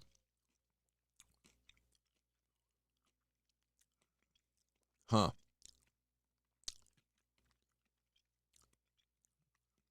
I don't know. They taste just like the other ones I had. They're not really juicy at all. They're good, though. Not really that great with coffee at 8:55 in the morning. Camino just texted me. You notice that people want to take their pets everywhere anymore. It drives me crazy. Do you really need to have your dog with you at Shipton's or Baumgart's? And the ones that say their pet is a service animal, too. Yeah, I love that. Well, I just went on Amazon and bought me a service animal vest so I can get away with taking my animal everywhere. Somebody had one. Where was I? And they had a little tiny dog with a service animal vest on it. I was like, there's no way that's a service animal. They bought that off Amazon. When I was working at Verizon, yeah, this guy would always bring his dog in. It was the most obnoxious dog. It's like, why? What? There's no reason to bring your dog into Verizon to pay your bill. Sorry. Leave the thing in your car. I saw this headline. Drunk Florida man kills his wife, shoots his teen stepdaughter in the face, and takes his own life after NFL argument. I was like, who was he watching that made him do this? So Jason Kinney, he's 47, shot himself in a shed hours after gunning down his wife, Crystal, after she suggested he turn off the San Francisco 49ers and Indianapolis Colts game on Sunday. Polk County Sheriff Grady Judd said in a press conference. He had been drinking, and the demand sparked a massive fight, bad enough that Crystal told her 12-year-old son to call 911. The boy ran to the neighbor's house where he heard gunshots. When police arrived at the Kinney's home, they found Crystal shot dead and her 13-year-old daughter also shot. The teen was rushed to a local hospital in critical condition where she is recovering. Good God. And was able to give cops a horrifying account of the ordeal. I begged him, don't shoot me, don't shoot me. And he shot me anyway, she told investigators. Is he a Colts or a Niners fan? The boy who fled was not hurt, nor was the couple's 1-year-old daughter, who was found asleep in her crib. He's the stepfather of Crystal's 2 older children. Man. He initially fled the scene and called his sister in upstate New York, telling her he had done something bad and they would never talk again. He then drove to his father's home where police tracked him down. As deputies attempted to get him out of the shed, he shot himself. The surviving children are in custody of their grandparents.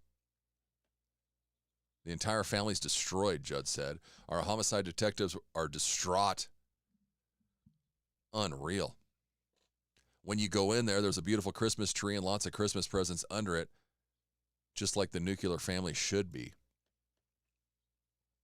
That's a terrible story. Former Utah coach emerges as Wolverines' top target after Sharon Moore firing. This is interesting. Michigan Wolverines are targeting former Utah coach Kyle Whittingham, who stepped down as the Utes coach earlier this month to replace the fired and since arrested Sharon Moore, according to ESPN. The plan is reportedly expected to be run by top Michigan officials today, and a contract could be finalized should the proposal receive the green light. How old is Whittingham? Okay, he's 66. It was kind of shocking that he exited Utah earlier this month ahead of the team's Las Vegas Bowl. They're taking on Nebraska in the Vegas Bowl. He never said he was retiring, though, and made it clear recently that he was open to other jobs because he was just done being at Utah. He was at Utah for 22 years. He was 10-2 this year, the winningest coach in school program history. He's credited as the co-coach with Urban Meyer for the school's Fiesta Bowl win in the 2004 season before taking over for the coaching legend in 2005. His best season was in 2008, leading the team to a perfect 13-0 campaign and a number 2 ranking in the AP poll. Utah went 11-6 in bowl games during his tenure. Interesting name that has emerged as the next Michigan coach. That's very interesting. Oh, it's 9 o'clock already. I missed the top of the hour. I'm talking too much. We got to go to the news.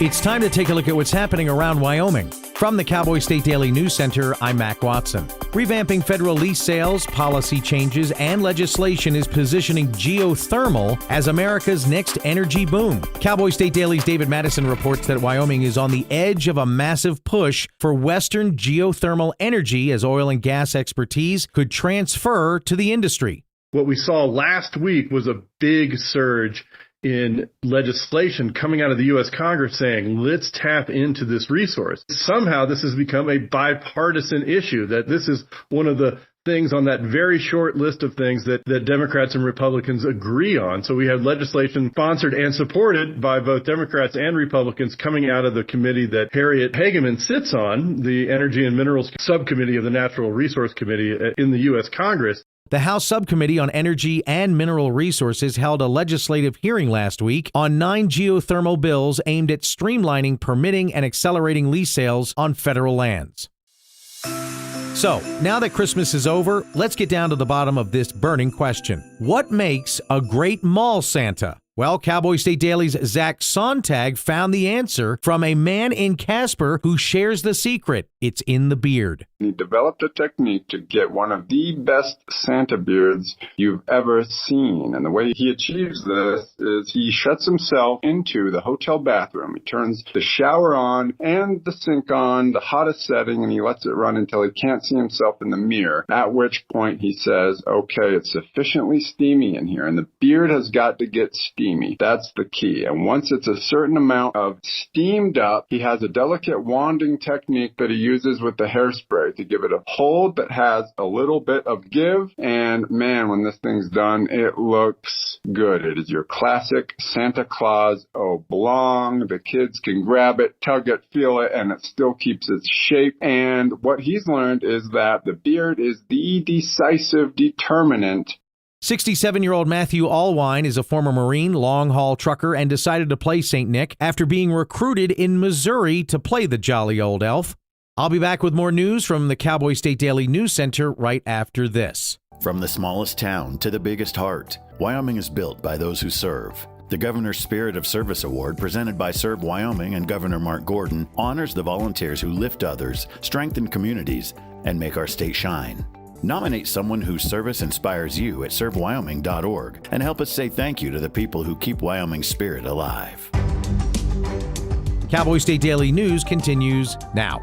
A month-long search for a missing 11-month-old 10-sleep boy ended in tragedy on Tuesday in New Mexico. Cowboy State Daily's Jen Coker reports that authorities say the baby's non-custodial mother, who had disappeared with the child, shot and killed him as authorities attempted to negotiate a handoff. Madeline Daly, the mother of Basil, absconded with him following a court hearing where the father was given temporary custody. She had been on the run for 5 weeks, and a tipster actually located her in Silver City, New Mexico, and alerted authorities. As authorities closed in on her, they were negotiating, and during the course of the negotiations, Madeline shot and killed the 11-month-old. She's currently being held in the county detention center in Grant County, New Mexico. And from what I understand, she's currently being charged first-degree murder by the local authorities. According to the Grant County Sheriff, the 35-year-old Daly is being held at the Grant County Detention Center in Silver City, New Mexico, on a charge of first-degree murder.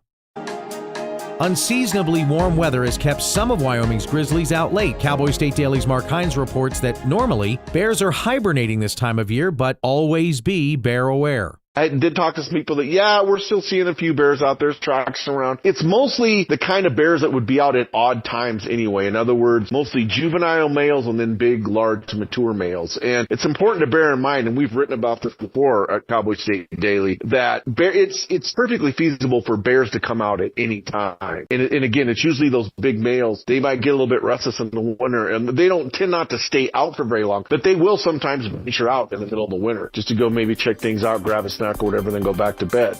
Spring-like temperatures have kept some grizzlies out roaming well past their usual hibernation time, even if most bears have gone to bed after gorging themselves. And that's today's news. Get your free digital subscription to Wyoming's only statewide newspaper by hitting that daily newsletter button at cowboystatedaily.com. I'm Mac Watson for Cowboy State Daily. Our beautiful world is changing, withering, dying by the hands of those who don't value nature, even though we all depend on it for life itself. But there is hope. Together with caring friends, the Nature Conservancy can restore our lands, heal our waters, and save our wildlife with big solutions only nature can provide. But every day we lose more of the places we love, and we urgently need to save endangered lands, waters, and wild species. The actions we take today will determine the tomorrow we leave to our children and grandchildren. The water they drink, the air they breathe, the beauty they experience. To learn more about how you can help protect and conserve our beautiful world, visit nature.org today.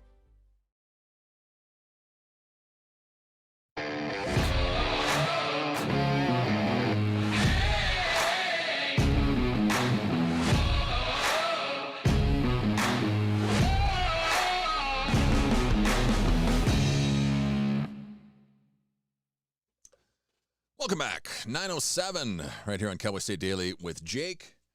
Jeff filling in, hanging out in Sheridan, Wyoming. Let's see here. We're going to head to the Zoom room because you just heard his voice on the news. Let's see here.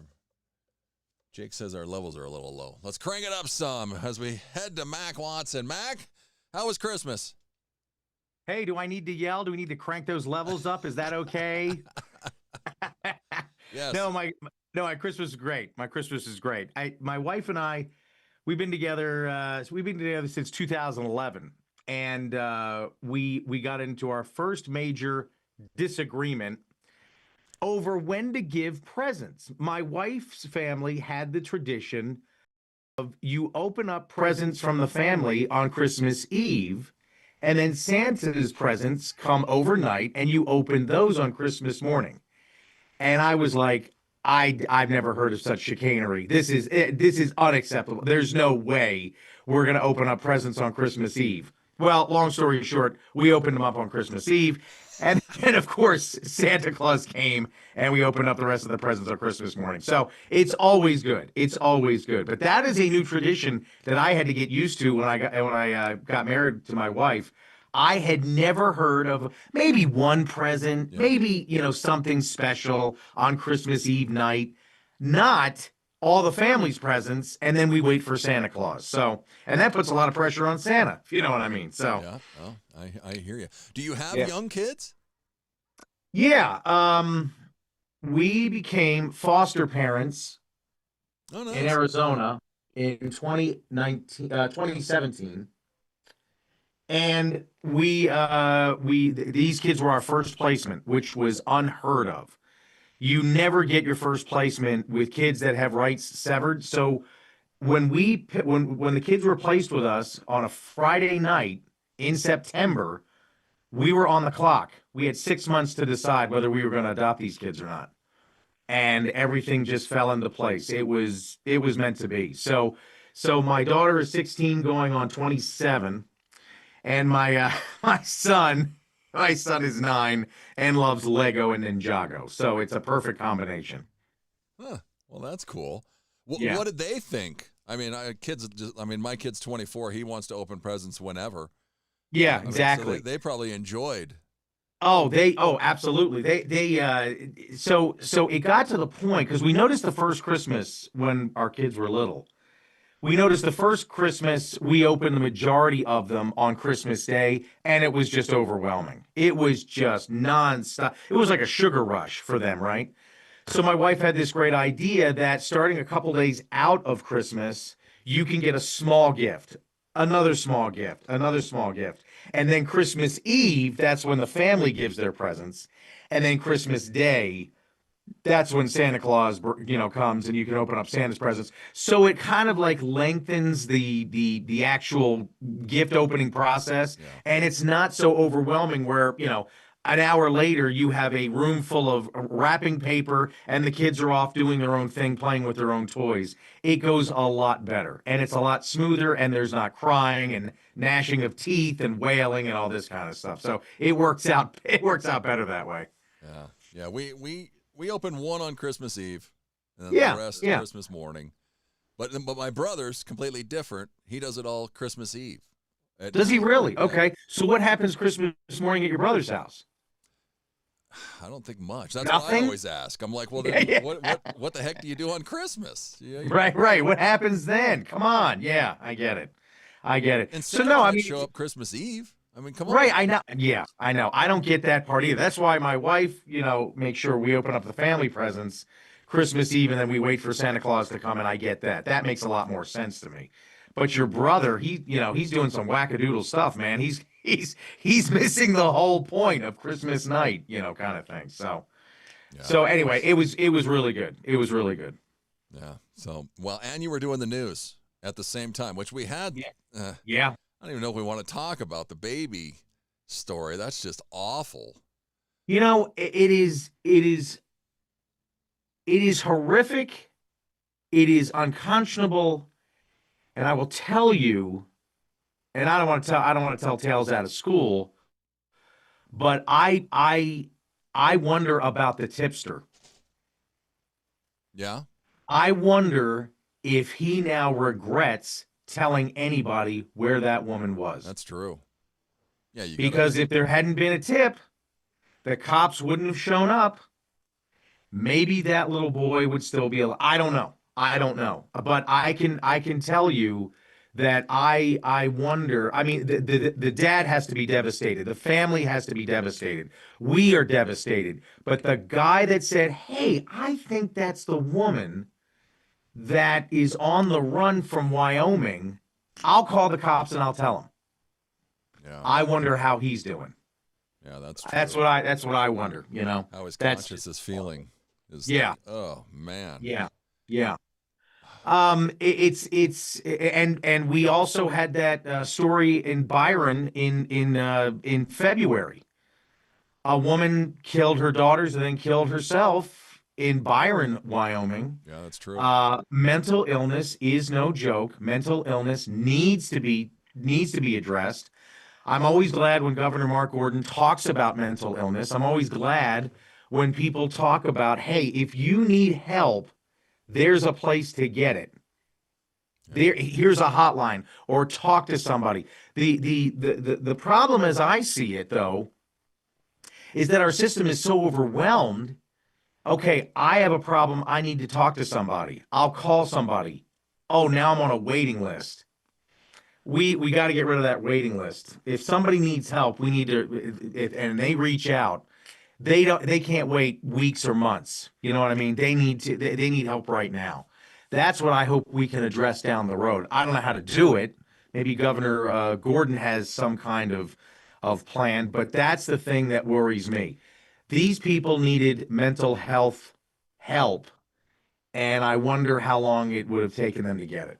That's what I worry about. Well, and I know just here in Sheridan, if you need a counselor, good luck. It's not happening. Yeah, just like you said, you're going on a list. Who knows? I mean, and usually it's, you need help right now. Right. You've gotten to the point where I can't deal with this anymore. I need somebody today or right now. I can't wait weeks. And I know a pretty good counselor in Buffalo, and she tells me, I there's not enough hours in the day. I wish I could see more people, but and counselors, God bless them, they are dealing with, more paperwork, healthcare situations with insurance and stuff like that. And on top of that, seeing people that need help. I mean, I don't know how they do it. I really don't. It's not good, and it's everywhere. No, it's not. It's not just in Wyoming. Well, we had the discussion yesterday around the Christmas table with the in-laws and everybody. Who's running for governor? We've had a couple days, Mac. Are we hearing anything? Well, who's running for governor is a great question, because there are people who have done it before, but I don't know if they've got the juice to sustain, right? We've heard these names that maybe are popular in certain counties or that have been in the legislature before. But I don't know if they have the juice to go all the way. And then there are other people that just come out and you're like, wow, that's interesting. I didn't think they would run. And then there are other people that I think have been telegraphing that they're running for governor. They just haven't committed yet. Yeah. But as far as anybody knew, we heard Megan Degenfelder, the Secretary of Education, who, by the way, has the longest business card ever, the longest title, State Superintendent of Public Instruction, Megan Degenfelder, that she's putting her toe in the water. She says she may want to run. So, okay.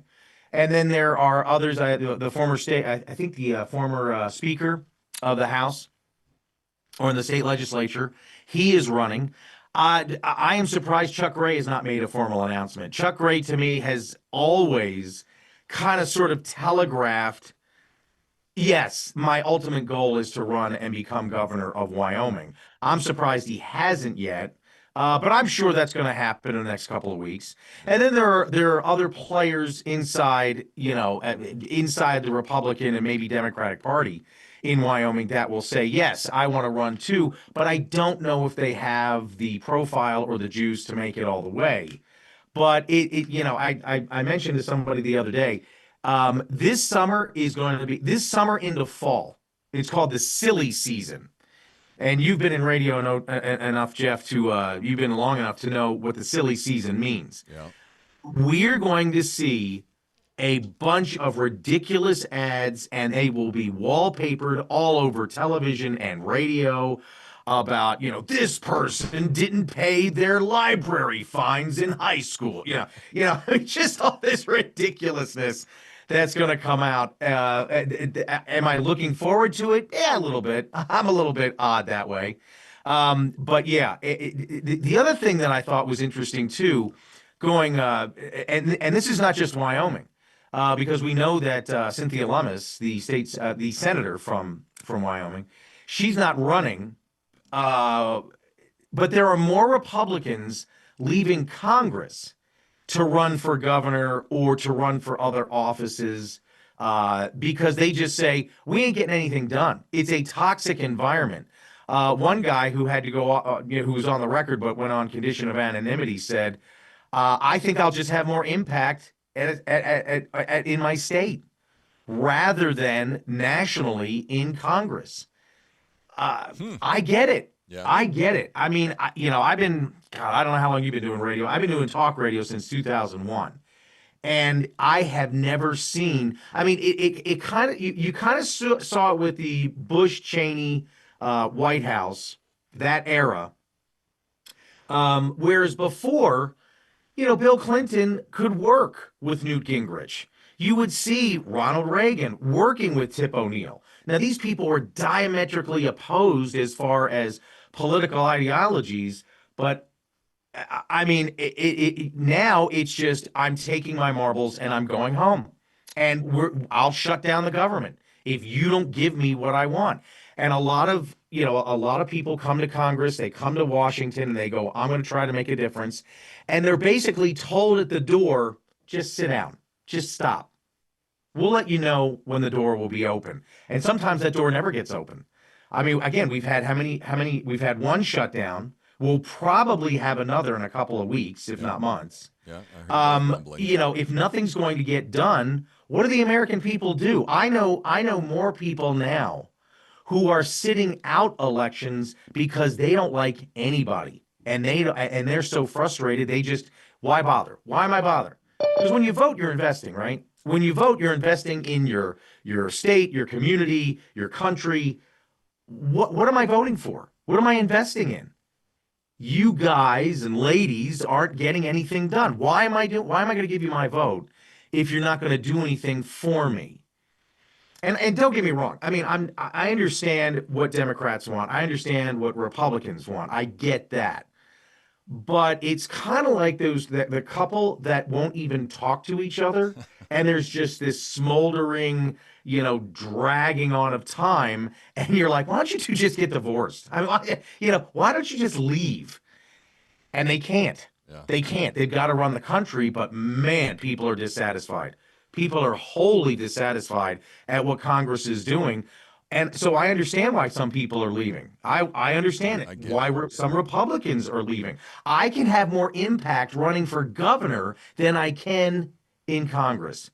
That should be a big, big message to those inside the Beltway in D.C. of things have got to change. I just don't know what it looks like. Yeah, or if it ever will. There was some weird, crazy stat that I saw not too long ago. I don't know if it was real or not, but the first year of presidents, how many bills they've passed. Yes. And Trump's passed like 2 or something this year because nothing has gotten done. It's just right, because he doesn't need them. He doesn't need them. Well, and he doesn't need them. He just right. Well, he doesn't need the approval. Yeah. With the executive order, which really came to pass. I mean, Bush did it, W did it, and then Obama did it. But now Trump has perfected the art, if you will. It's not the art of the deal; it's the art of the executive order. And what Trump has done too, which, again, if you're a political science major and if you want your PhD thesis, here it is. How has Trump gotten stuff done without going through Congress? Well, he goes the end around. I'll just do it, and if people like it, fine. And if there's lawsuits, whatever. Yeah. We'll take them on in court. That is not the way we've done business before. I don't know if that's the best way to do business now, but that's what he's doing. And I give him credit, don't get me wrong, I give him credit for actually saying, I'm going to fix it, but we're going to go this direction instead of I know what's going to happen if we go that direction. That's the old way of doing politics. He just is like, you know what? We'll just do it. And if there's a problem, let the courts decide. And if we don't like the courts, I'll change the courts. Yeah. I mean, for what you feel or how you feel about Donald Trump, you can't deny that he just sat in a chair and did nothing. You may not like what he did, but he figured out a way to get it done, if that makes sense. Yeah. So, again, there's your PhD dissertation. You can thank me later when you get your doctorate. So yes, you can note him at the bottom. Right. I need to be in your bibliography, right? You can cite Mac Watson. There you go. Thanks so much. He was hard at work, still doing the news. Absolutely. News never stops. Neither do I. News never stops. Neither does Mac Watson. Mac, thanks. Have a great weekend. You too. Welcome to The Jake Show on Cowboy State Daily. Wyoming's daily dose of raw, unfiltered, and occasionally uncomfortable truth. I don't do talking points. I do reality. No spin, no fluff, just Jake. Local issues, national nonsense, and zero BS. It's truth, sarcasm, and grit, shaken, not stirred. I just call it like I see it, and I see a lot of Let's just say I see a lot. From the Capitol to the county fair, if it matters to Wyoming, Jake's got something to say, and he's not asking permission. The West was built by people who weren't afraid to speak up. I'm just keeping the tradition alive. The Jake Show. Weekdays on CowboyStateDaily.com and wherever you get your dose of reality. Not for the easily rattled. Perfect for everyone else.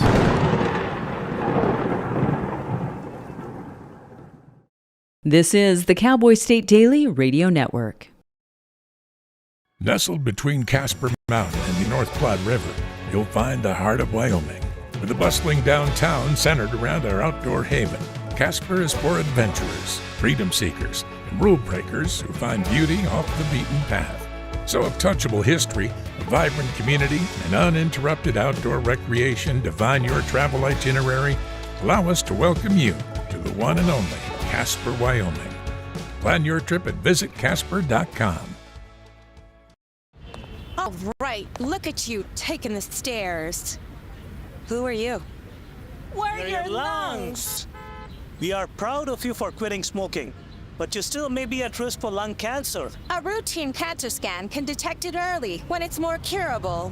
Good to know.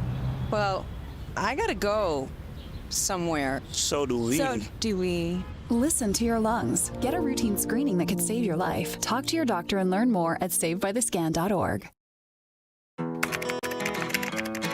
I think I finally found.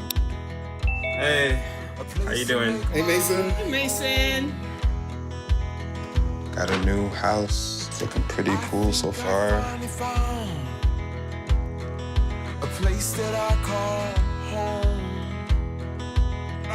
I'm teaching Louise how to cook some lasagna. It only takes a spark to make a fire start.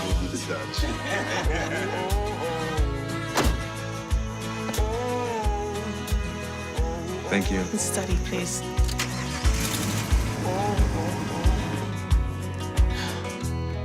I think I finally found a place to make my own.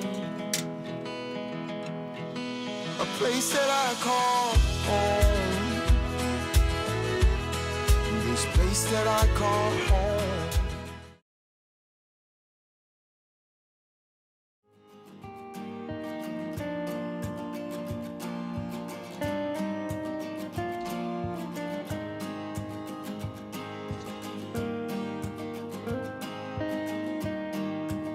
Shut my door to keep the animals out of here.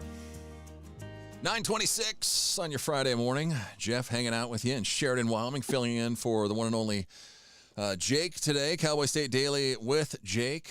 Jake's on vacation, except he was just trying to mess with my audio levels. I got everything cranked. I don't know what happened, but who knows?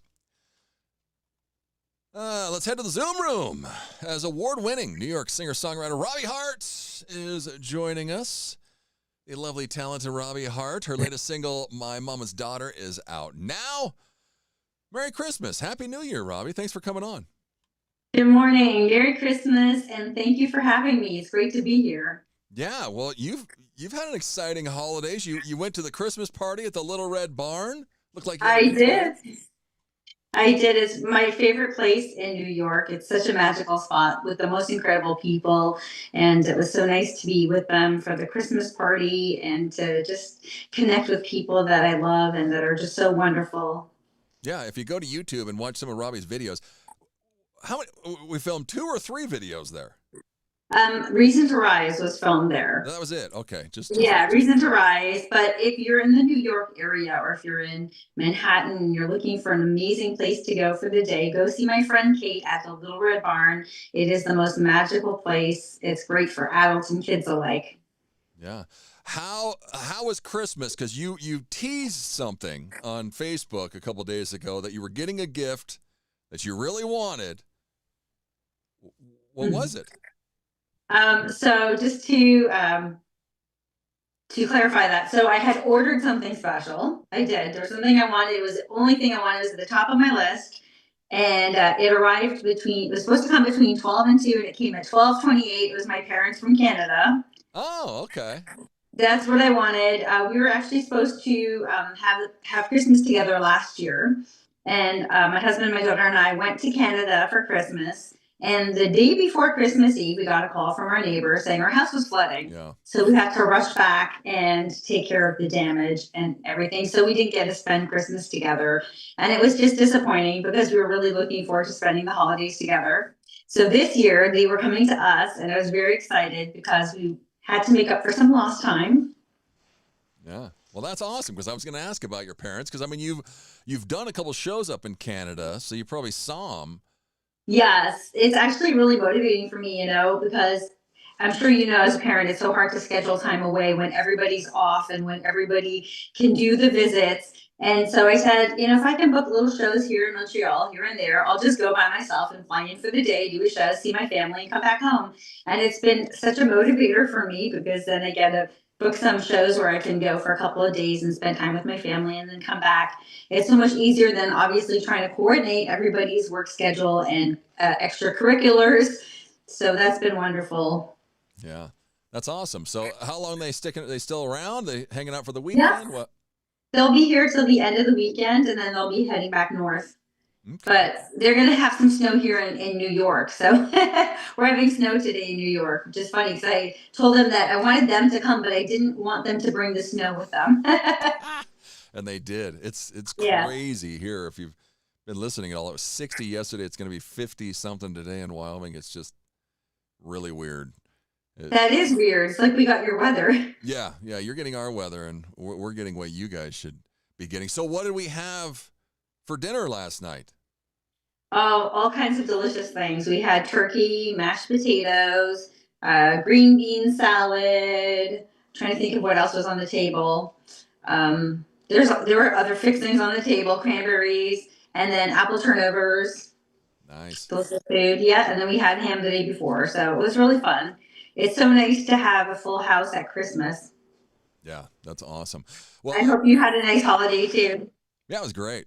It was awesome. The kids are here. We went to the in-laws yesterday and ate and played games last night, and yeah, it was a good time. Even my son, when we were coming home, he was like, "That was good. That was fun. You need to do that." I was like, "Yeah." Oh, that's great. Yeah. That's the best when the kids say that, right? Yeah. You feel validated. You're like, yes, got it right. When they had fun instead of sitting in the corner on their phone.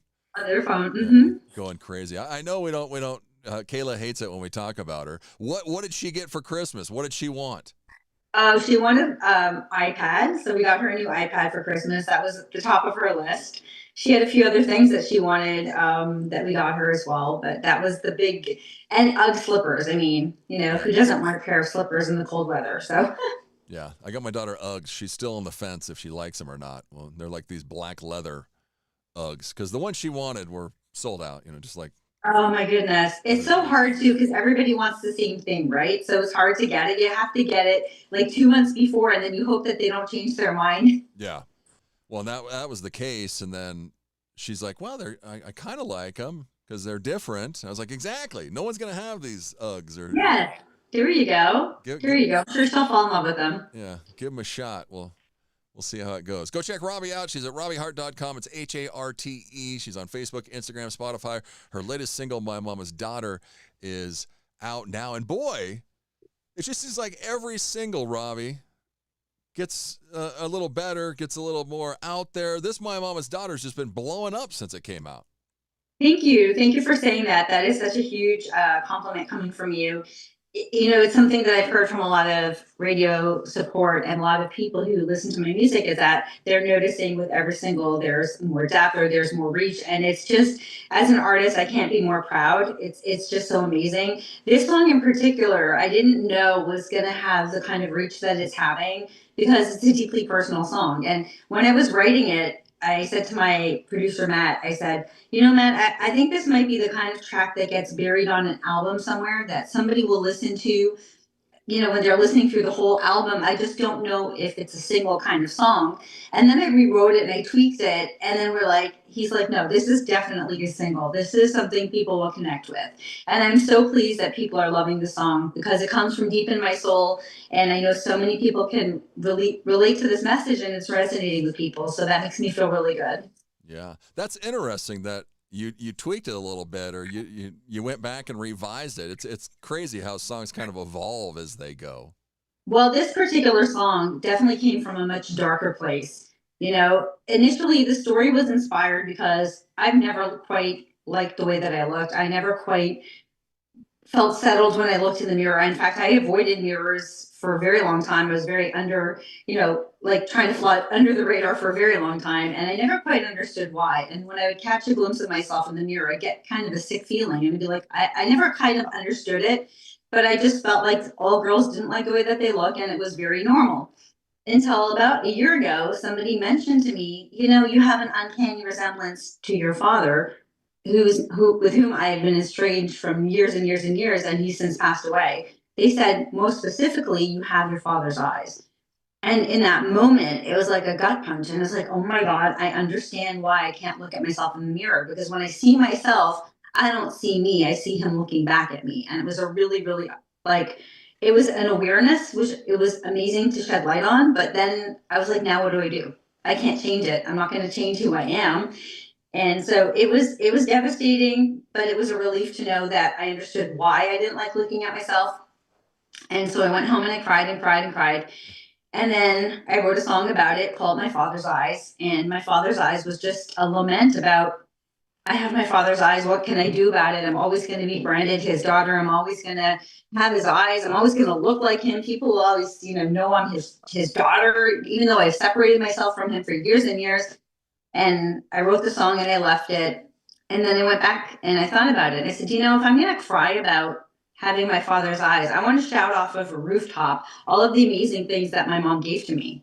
Yeah, sure, I have his eyes, but I'm my mom's daughter. I have her spirit. I have her energy. I have her outlook. I have her values, all the things that she's given to me over the years, she's passed down to me. And to me, that represented so much more than having the physical traits that I had from my father. So I rewrote the song into my mama's daughter. And I felt like the song was so much more powerful than crying about what I can't change about myself. Yeah, for sure. It's awesome. But yeah, that's an incredible story. Robbie is such an inspiration. She had an accident years ago. She never thought she would sing again, perform again. How's your pain level? You're in constant pain all the time. How are things going with that? It's amazing. I was in severe chronic pain for several years, had surgery, multiple procedures. I was in horrible, horrible, excruciating pain. I started to feel better right before I released Reason to Rise. I was feeling better, got into a car accident, was in excruciating pain for another couple of years. It was horrible, but I'm finally on the upside of it. I still have pain every day, but it's not debilitating to the point where I was before. I can function better than I did before. I have terrible days, but I'm also able to function through a lot of the days much easier than I was before. So I'm very, very grateful for that. Having chronic pain isn't an easy thing to navigate, but when you have a little bit of a break from it, you get hope. And when you have the hope, you feel like anything is possible. And if you can have, one good day, you can have 2 good days, or if you can have, a few good moments, it's so much more encouraging than when you just are in an unrelenting pain situation for a very long time. So I'm very, very grateful, and I feel better than I have in a very long time. And I'm just so blessed and so grateful. Yeah. I mean, she's taught herself to play guitar, which is crazy. When she performs, sometimes it was with Matt, sometimes it's just by herself. She was limited on doing, like a half-hour set, hour set. How's that going? Is that getting any better? It's doing great. I feel like I'm at my sweet spot. An hour and a half is a great spot because I like to concentrate on my original material, and people mostly come to see me to hear my originals. So do my originals with some cover songs sprinkled in, and it's a great set length. But, I'm really about connecting with the people. So talking about the set length and the opportunity, really, I look forward to the opportunity to play for people, to connect with people, and to share my message. Yeah, and if you go to her Facebook page, well, she did a cover of Alleluia. What'd you do, Jingle Bell Rock? Jingle Bell Rock was so much fun. Yeah, that was in 21, I want to say, or 22. I did Jingle Bell Rock, Hallelujah, and in particular for Christmas, I think I did Sleigh Ride and Rocking Around the Christmas Tree way back when I first started. And the backing track to that is so cheesy, it's almost comical, but it's good because it gives it that like Christmas vibe. I was tempted to take it down because I was like, I don't know that it's in line with what I'm doing now, but I'm like, it's a fun Christmas song. People appreciate the spirit of the song. So Yeah. And it's Friday. If you go follow her on social media, she does a little Friday favorite. Last week it was the Pretenders, I'll Stand By You. Have we done it today, or what's coming? I haven't done it yet today, but I am inspired now. Taking requests. You know what? It's such a fun segment for me because people always say to me, I get asked this question in interviews 100 times. What songs inspired you? What artists inspired you? So I thought it would be fun to share with people what music inspired me, because some of them aren't country songs, some of them are rock songs, some of them are folk songs, but they're songs that at some point really resonated with me at my core and kind of shaped how I saw music. So I thought that would be a fun segment to put together. But I do have quite a few songs that I want to add to that. I'm going to try to get that done today. I'm a little behind because of the holidays, but definitely love to put those songs out. Yeah, so go and follow her on social media. You can check her out, RobbieHart.com, HARTE. Did we add to our cowboy attire for Christmas? We get any new hats, boots, anything? I didn't, it's funny you should ask that. I didn't actually get any. Actually, hold on. I don't have it on my desk. I just took it off my desk. My husband and my daughter bought me a necklace and has an electric guitar hanging off of it. Nice. So, yeah, it's not quite cowboy, but it is electric guitar. It's pretty cool. And I have one with a microphone, so it's like a mic drop. It's pretty cool.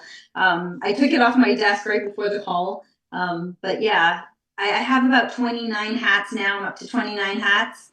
And I think my husband might divorce me if I buy another one. So I gotta watch what I do carefully. But hey, if big brands are listening and they want, to send me some hats, I love a good cowboy hat. I love a nice cowboy hat. I love the feeling of putting on a cowboy hat. I don't know what it is about it.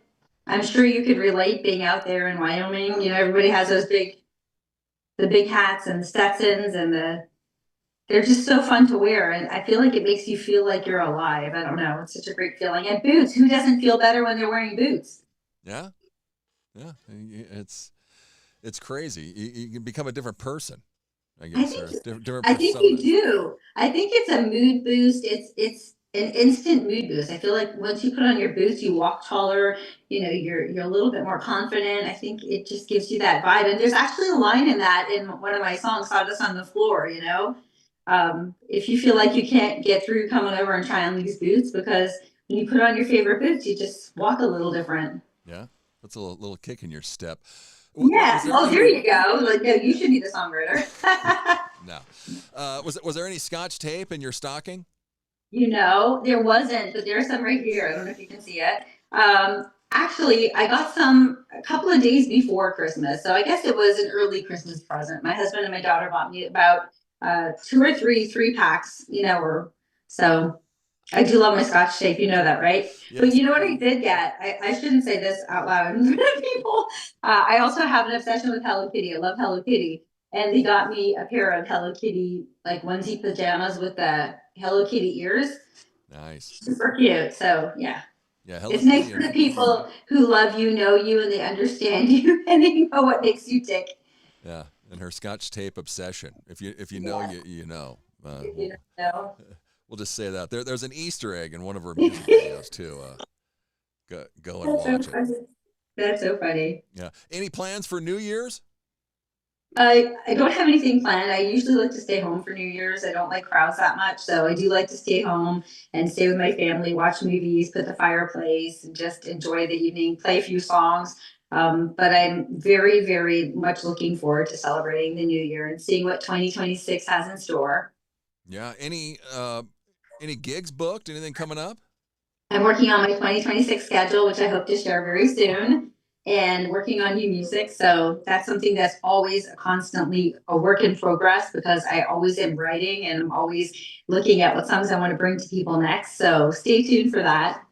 Yes. She's always got something in the works. So go and follow her, RobbieHart.com. It's H-A-R-T-E. She's on Facebook, Instagram, X. She's everywhere. My Mama's Daughter is also out now. Go and stream it. You can watch it on YouTube, Spotify.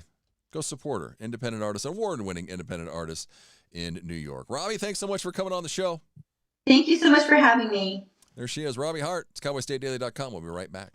Oh, look. Another national expert explaining Wyoming.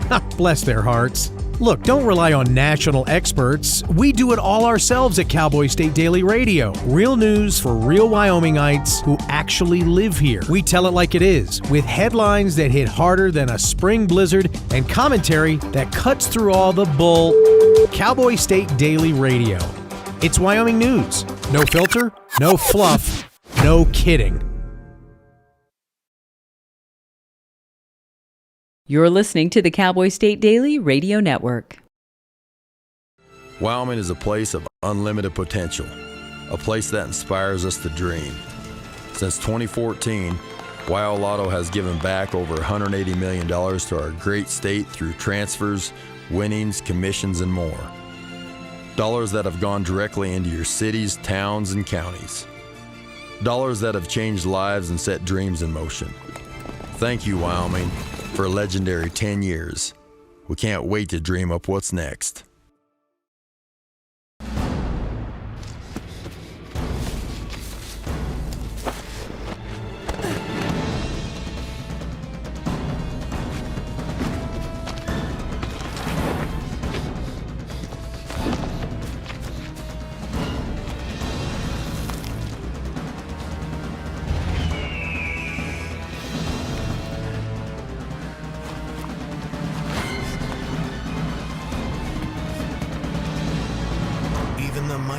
Might not see it coming.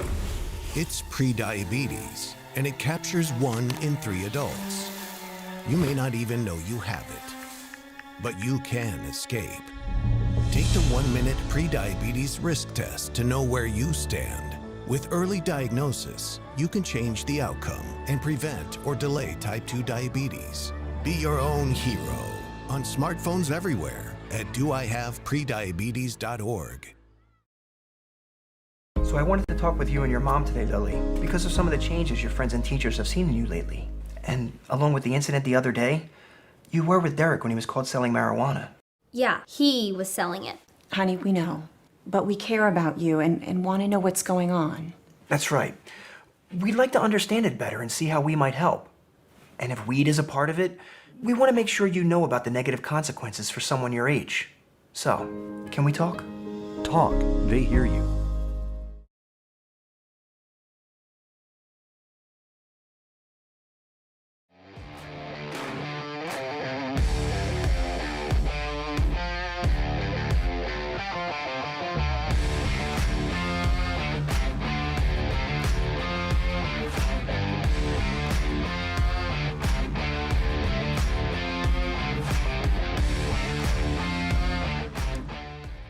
We're in the home stretch. It's the bottom of the 9th. 9:46. Give me a call, 307-620-8866. Tell me what you think about the show. Jeff filling in for Jake. Jake will be back on Monday. See if my hair, I don't think my hair moved the entire morning. Cats are here. Maggie, my St. Bernard, just came in. She wants to go out. I said, give me 14 minutes, babe. 14 minutes. I'll let you out. What's going on today in the sporting world? Camino called in, said it's Boxing Day for soccer fans out there in the Premier League. Central Michigan against Northwestern in the Game Above Sports Bowl. That's at 11 o'clock this morning, Mountain Time. This afternoon, New Mexico against Minnesota at the Rate Bowl. Where's that game at? The Rate Bowl. And then FIU against UTSA. Is that University of Texas, San Antonio? In the Serve Pro First Responders Bowl. Lovely. Oh, man. It's Friday. Just like, who was it, Bill or was it Mac? One of them said today, what is today? Was it Dawn Day? What is today? It's Friday. It's so weird when Christmas is during the middle of on a Thursday. But it's great, though, because then we get an extra day off. Any new headlines this morning? We told you about that. Awful news. Jets will now let Superfan take the $100,000 field goal challenge. That's kind of a funny story. What? Big Brother star dead at age 35, Mickey Lee?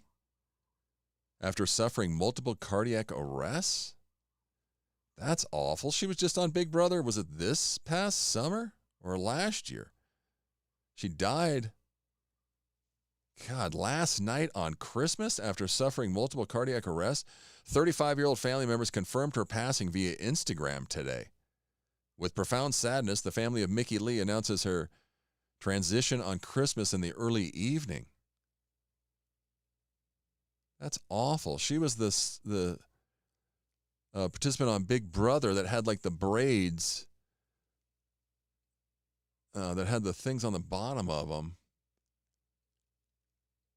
Big Brother contestant in critical condition after cardiac arrest. Long and challenging road ahead is what the headline was yesterday, and she passes away yesterday. That's awful news.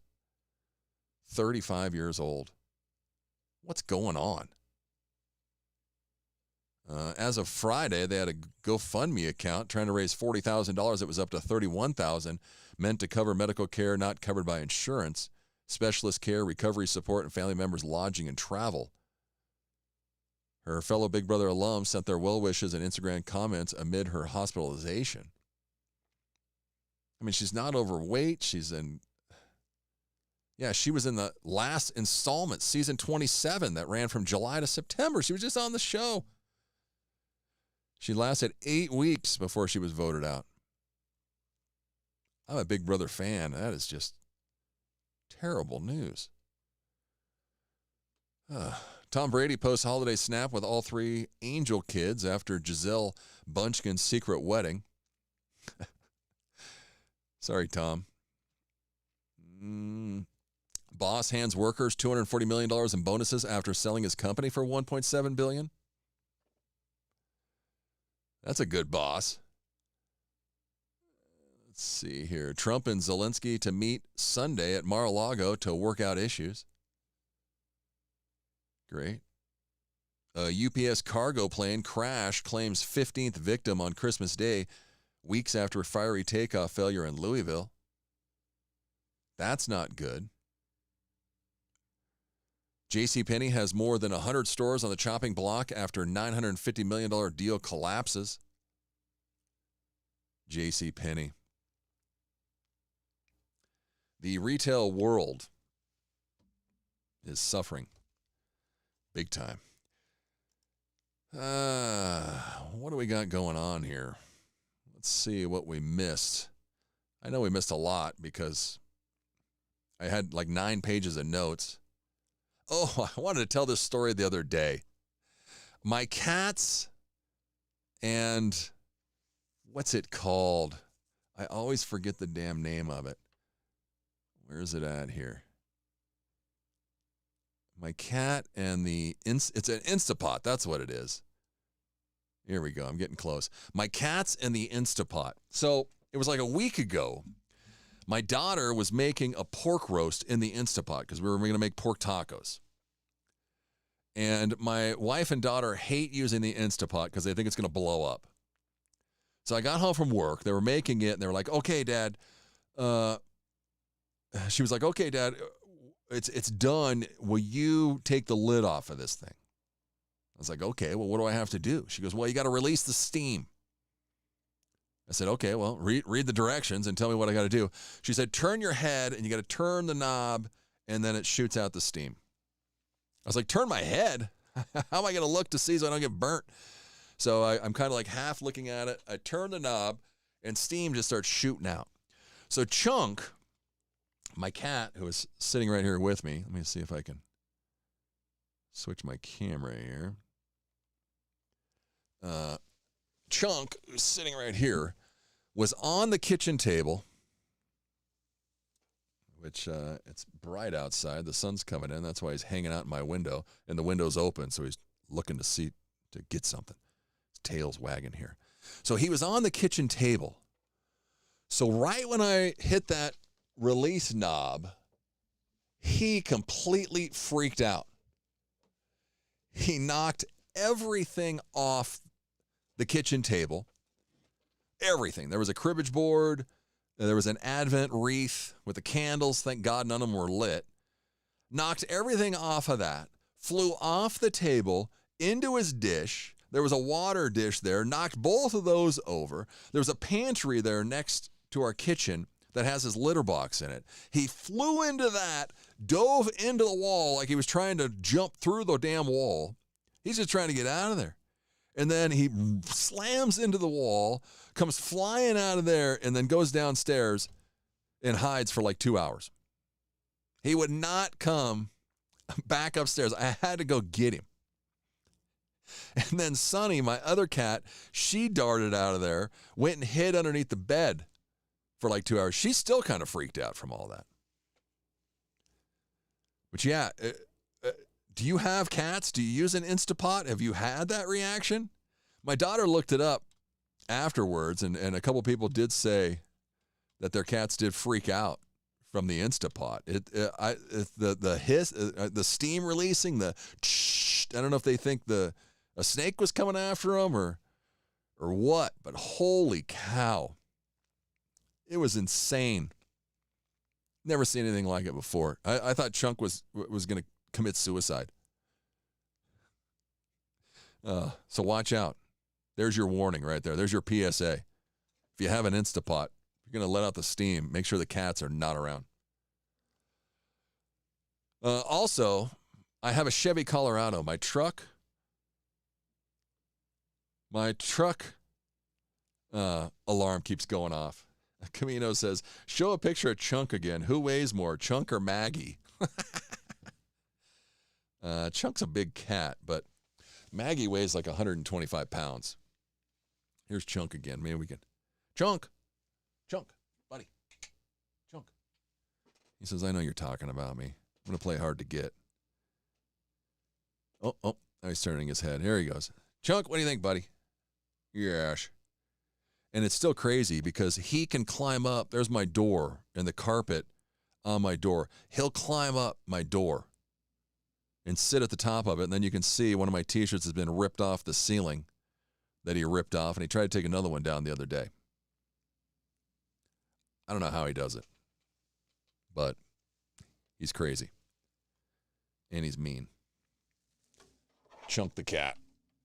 Yeah. He doesn't go hungry. That's for sure. But yeah. So my truck alarm keeps going off. Yeah, yesterday it went off and my truck wasn't even locked. My wife was like, your truck's going off again. I was like, what? And I don't know what to do about it. I looked up different stuff. It says get a new key fob battery. I'm going to do that today. This is going to be my project today, is how to fix my truck. I have 4 minutes here. I was going to show you this. My Peloton, my victory lap for 2015, my year in review. I tried to pull it up on my email earlier, and they said, oh, do it on your phone. I said, well, I can't show people on my phone. So here's my victory lap of what I did in 2025 on Peloton. You came, you conquered, you absolutely crushed it. JRickett02, if you want to go follow me.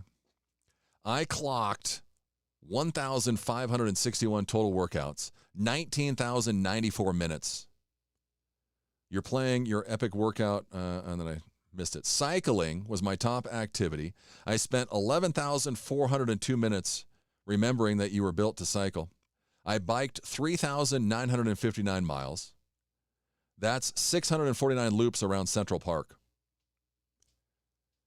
I biked for 61.1 hours. That's a lot of mic drops. Oh, no, my cycling output could have powered a karaoke bar for 61 hours. I worked out every single week this year. 52 weeks. My longest streak of the year. Well, it couldn't have got any longer than that. March was my top month, which is kind of weird. 153 workouts in March. My top instructors had to be Emma Lovewell. Yes. Hannah Frankson was second. JJ was third because I do all my strength exercises with him. I spent 1,795 minutes with Emma this year. We're best friends. We don't even know each other. It says, bravo. Thanks for your sweat, the streaks, and every effort in between. Let's raise your bar in 2026. They kind of made me mad a couple weeks ago because Peloton, now they give you like recommendations and said, you need to up your output. You've been trending at like 190 output. You need to go better. So the last couple of weeks, I've been trending at 210 output. So they gave me some props the other day. So I was like, well, thank you. But yes, my Peloton activity, 19,000 minutes. Oof. Can I beat it in 2026? That'll be the goal. Weight loss challenge. Do we want to do a dry January? What do we want to do? You can give me a call, 307-620-8866, or you can text. Leave me a message. I will be back January 3rd to do Saturdays. Jake will be back on Monday. I think I have an email. I think it's jeff@cowboystatedaily.com.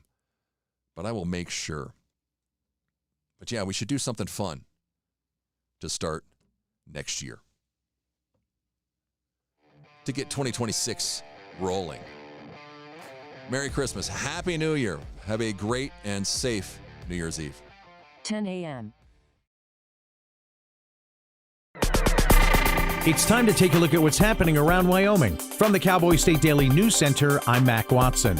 A month-long search for a missing 11-month-old 10-sleep boy ended in tragedy on Tuesday in New Mexico. Cowboy State Daily's Jen Coker reports that authorities say the baby's non-custodial mother, who had disappeared with the child, shot and killed him as authorities attempted to negotiate a handoff. Madeline Daly, the mother of Basil, absconded with him following a court hearing where the father was given temporary custody. She had been on the run for 5 weeks, and a tipster actually located her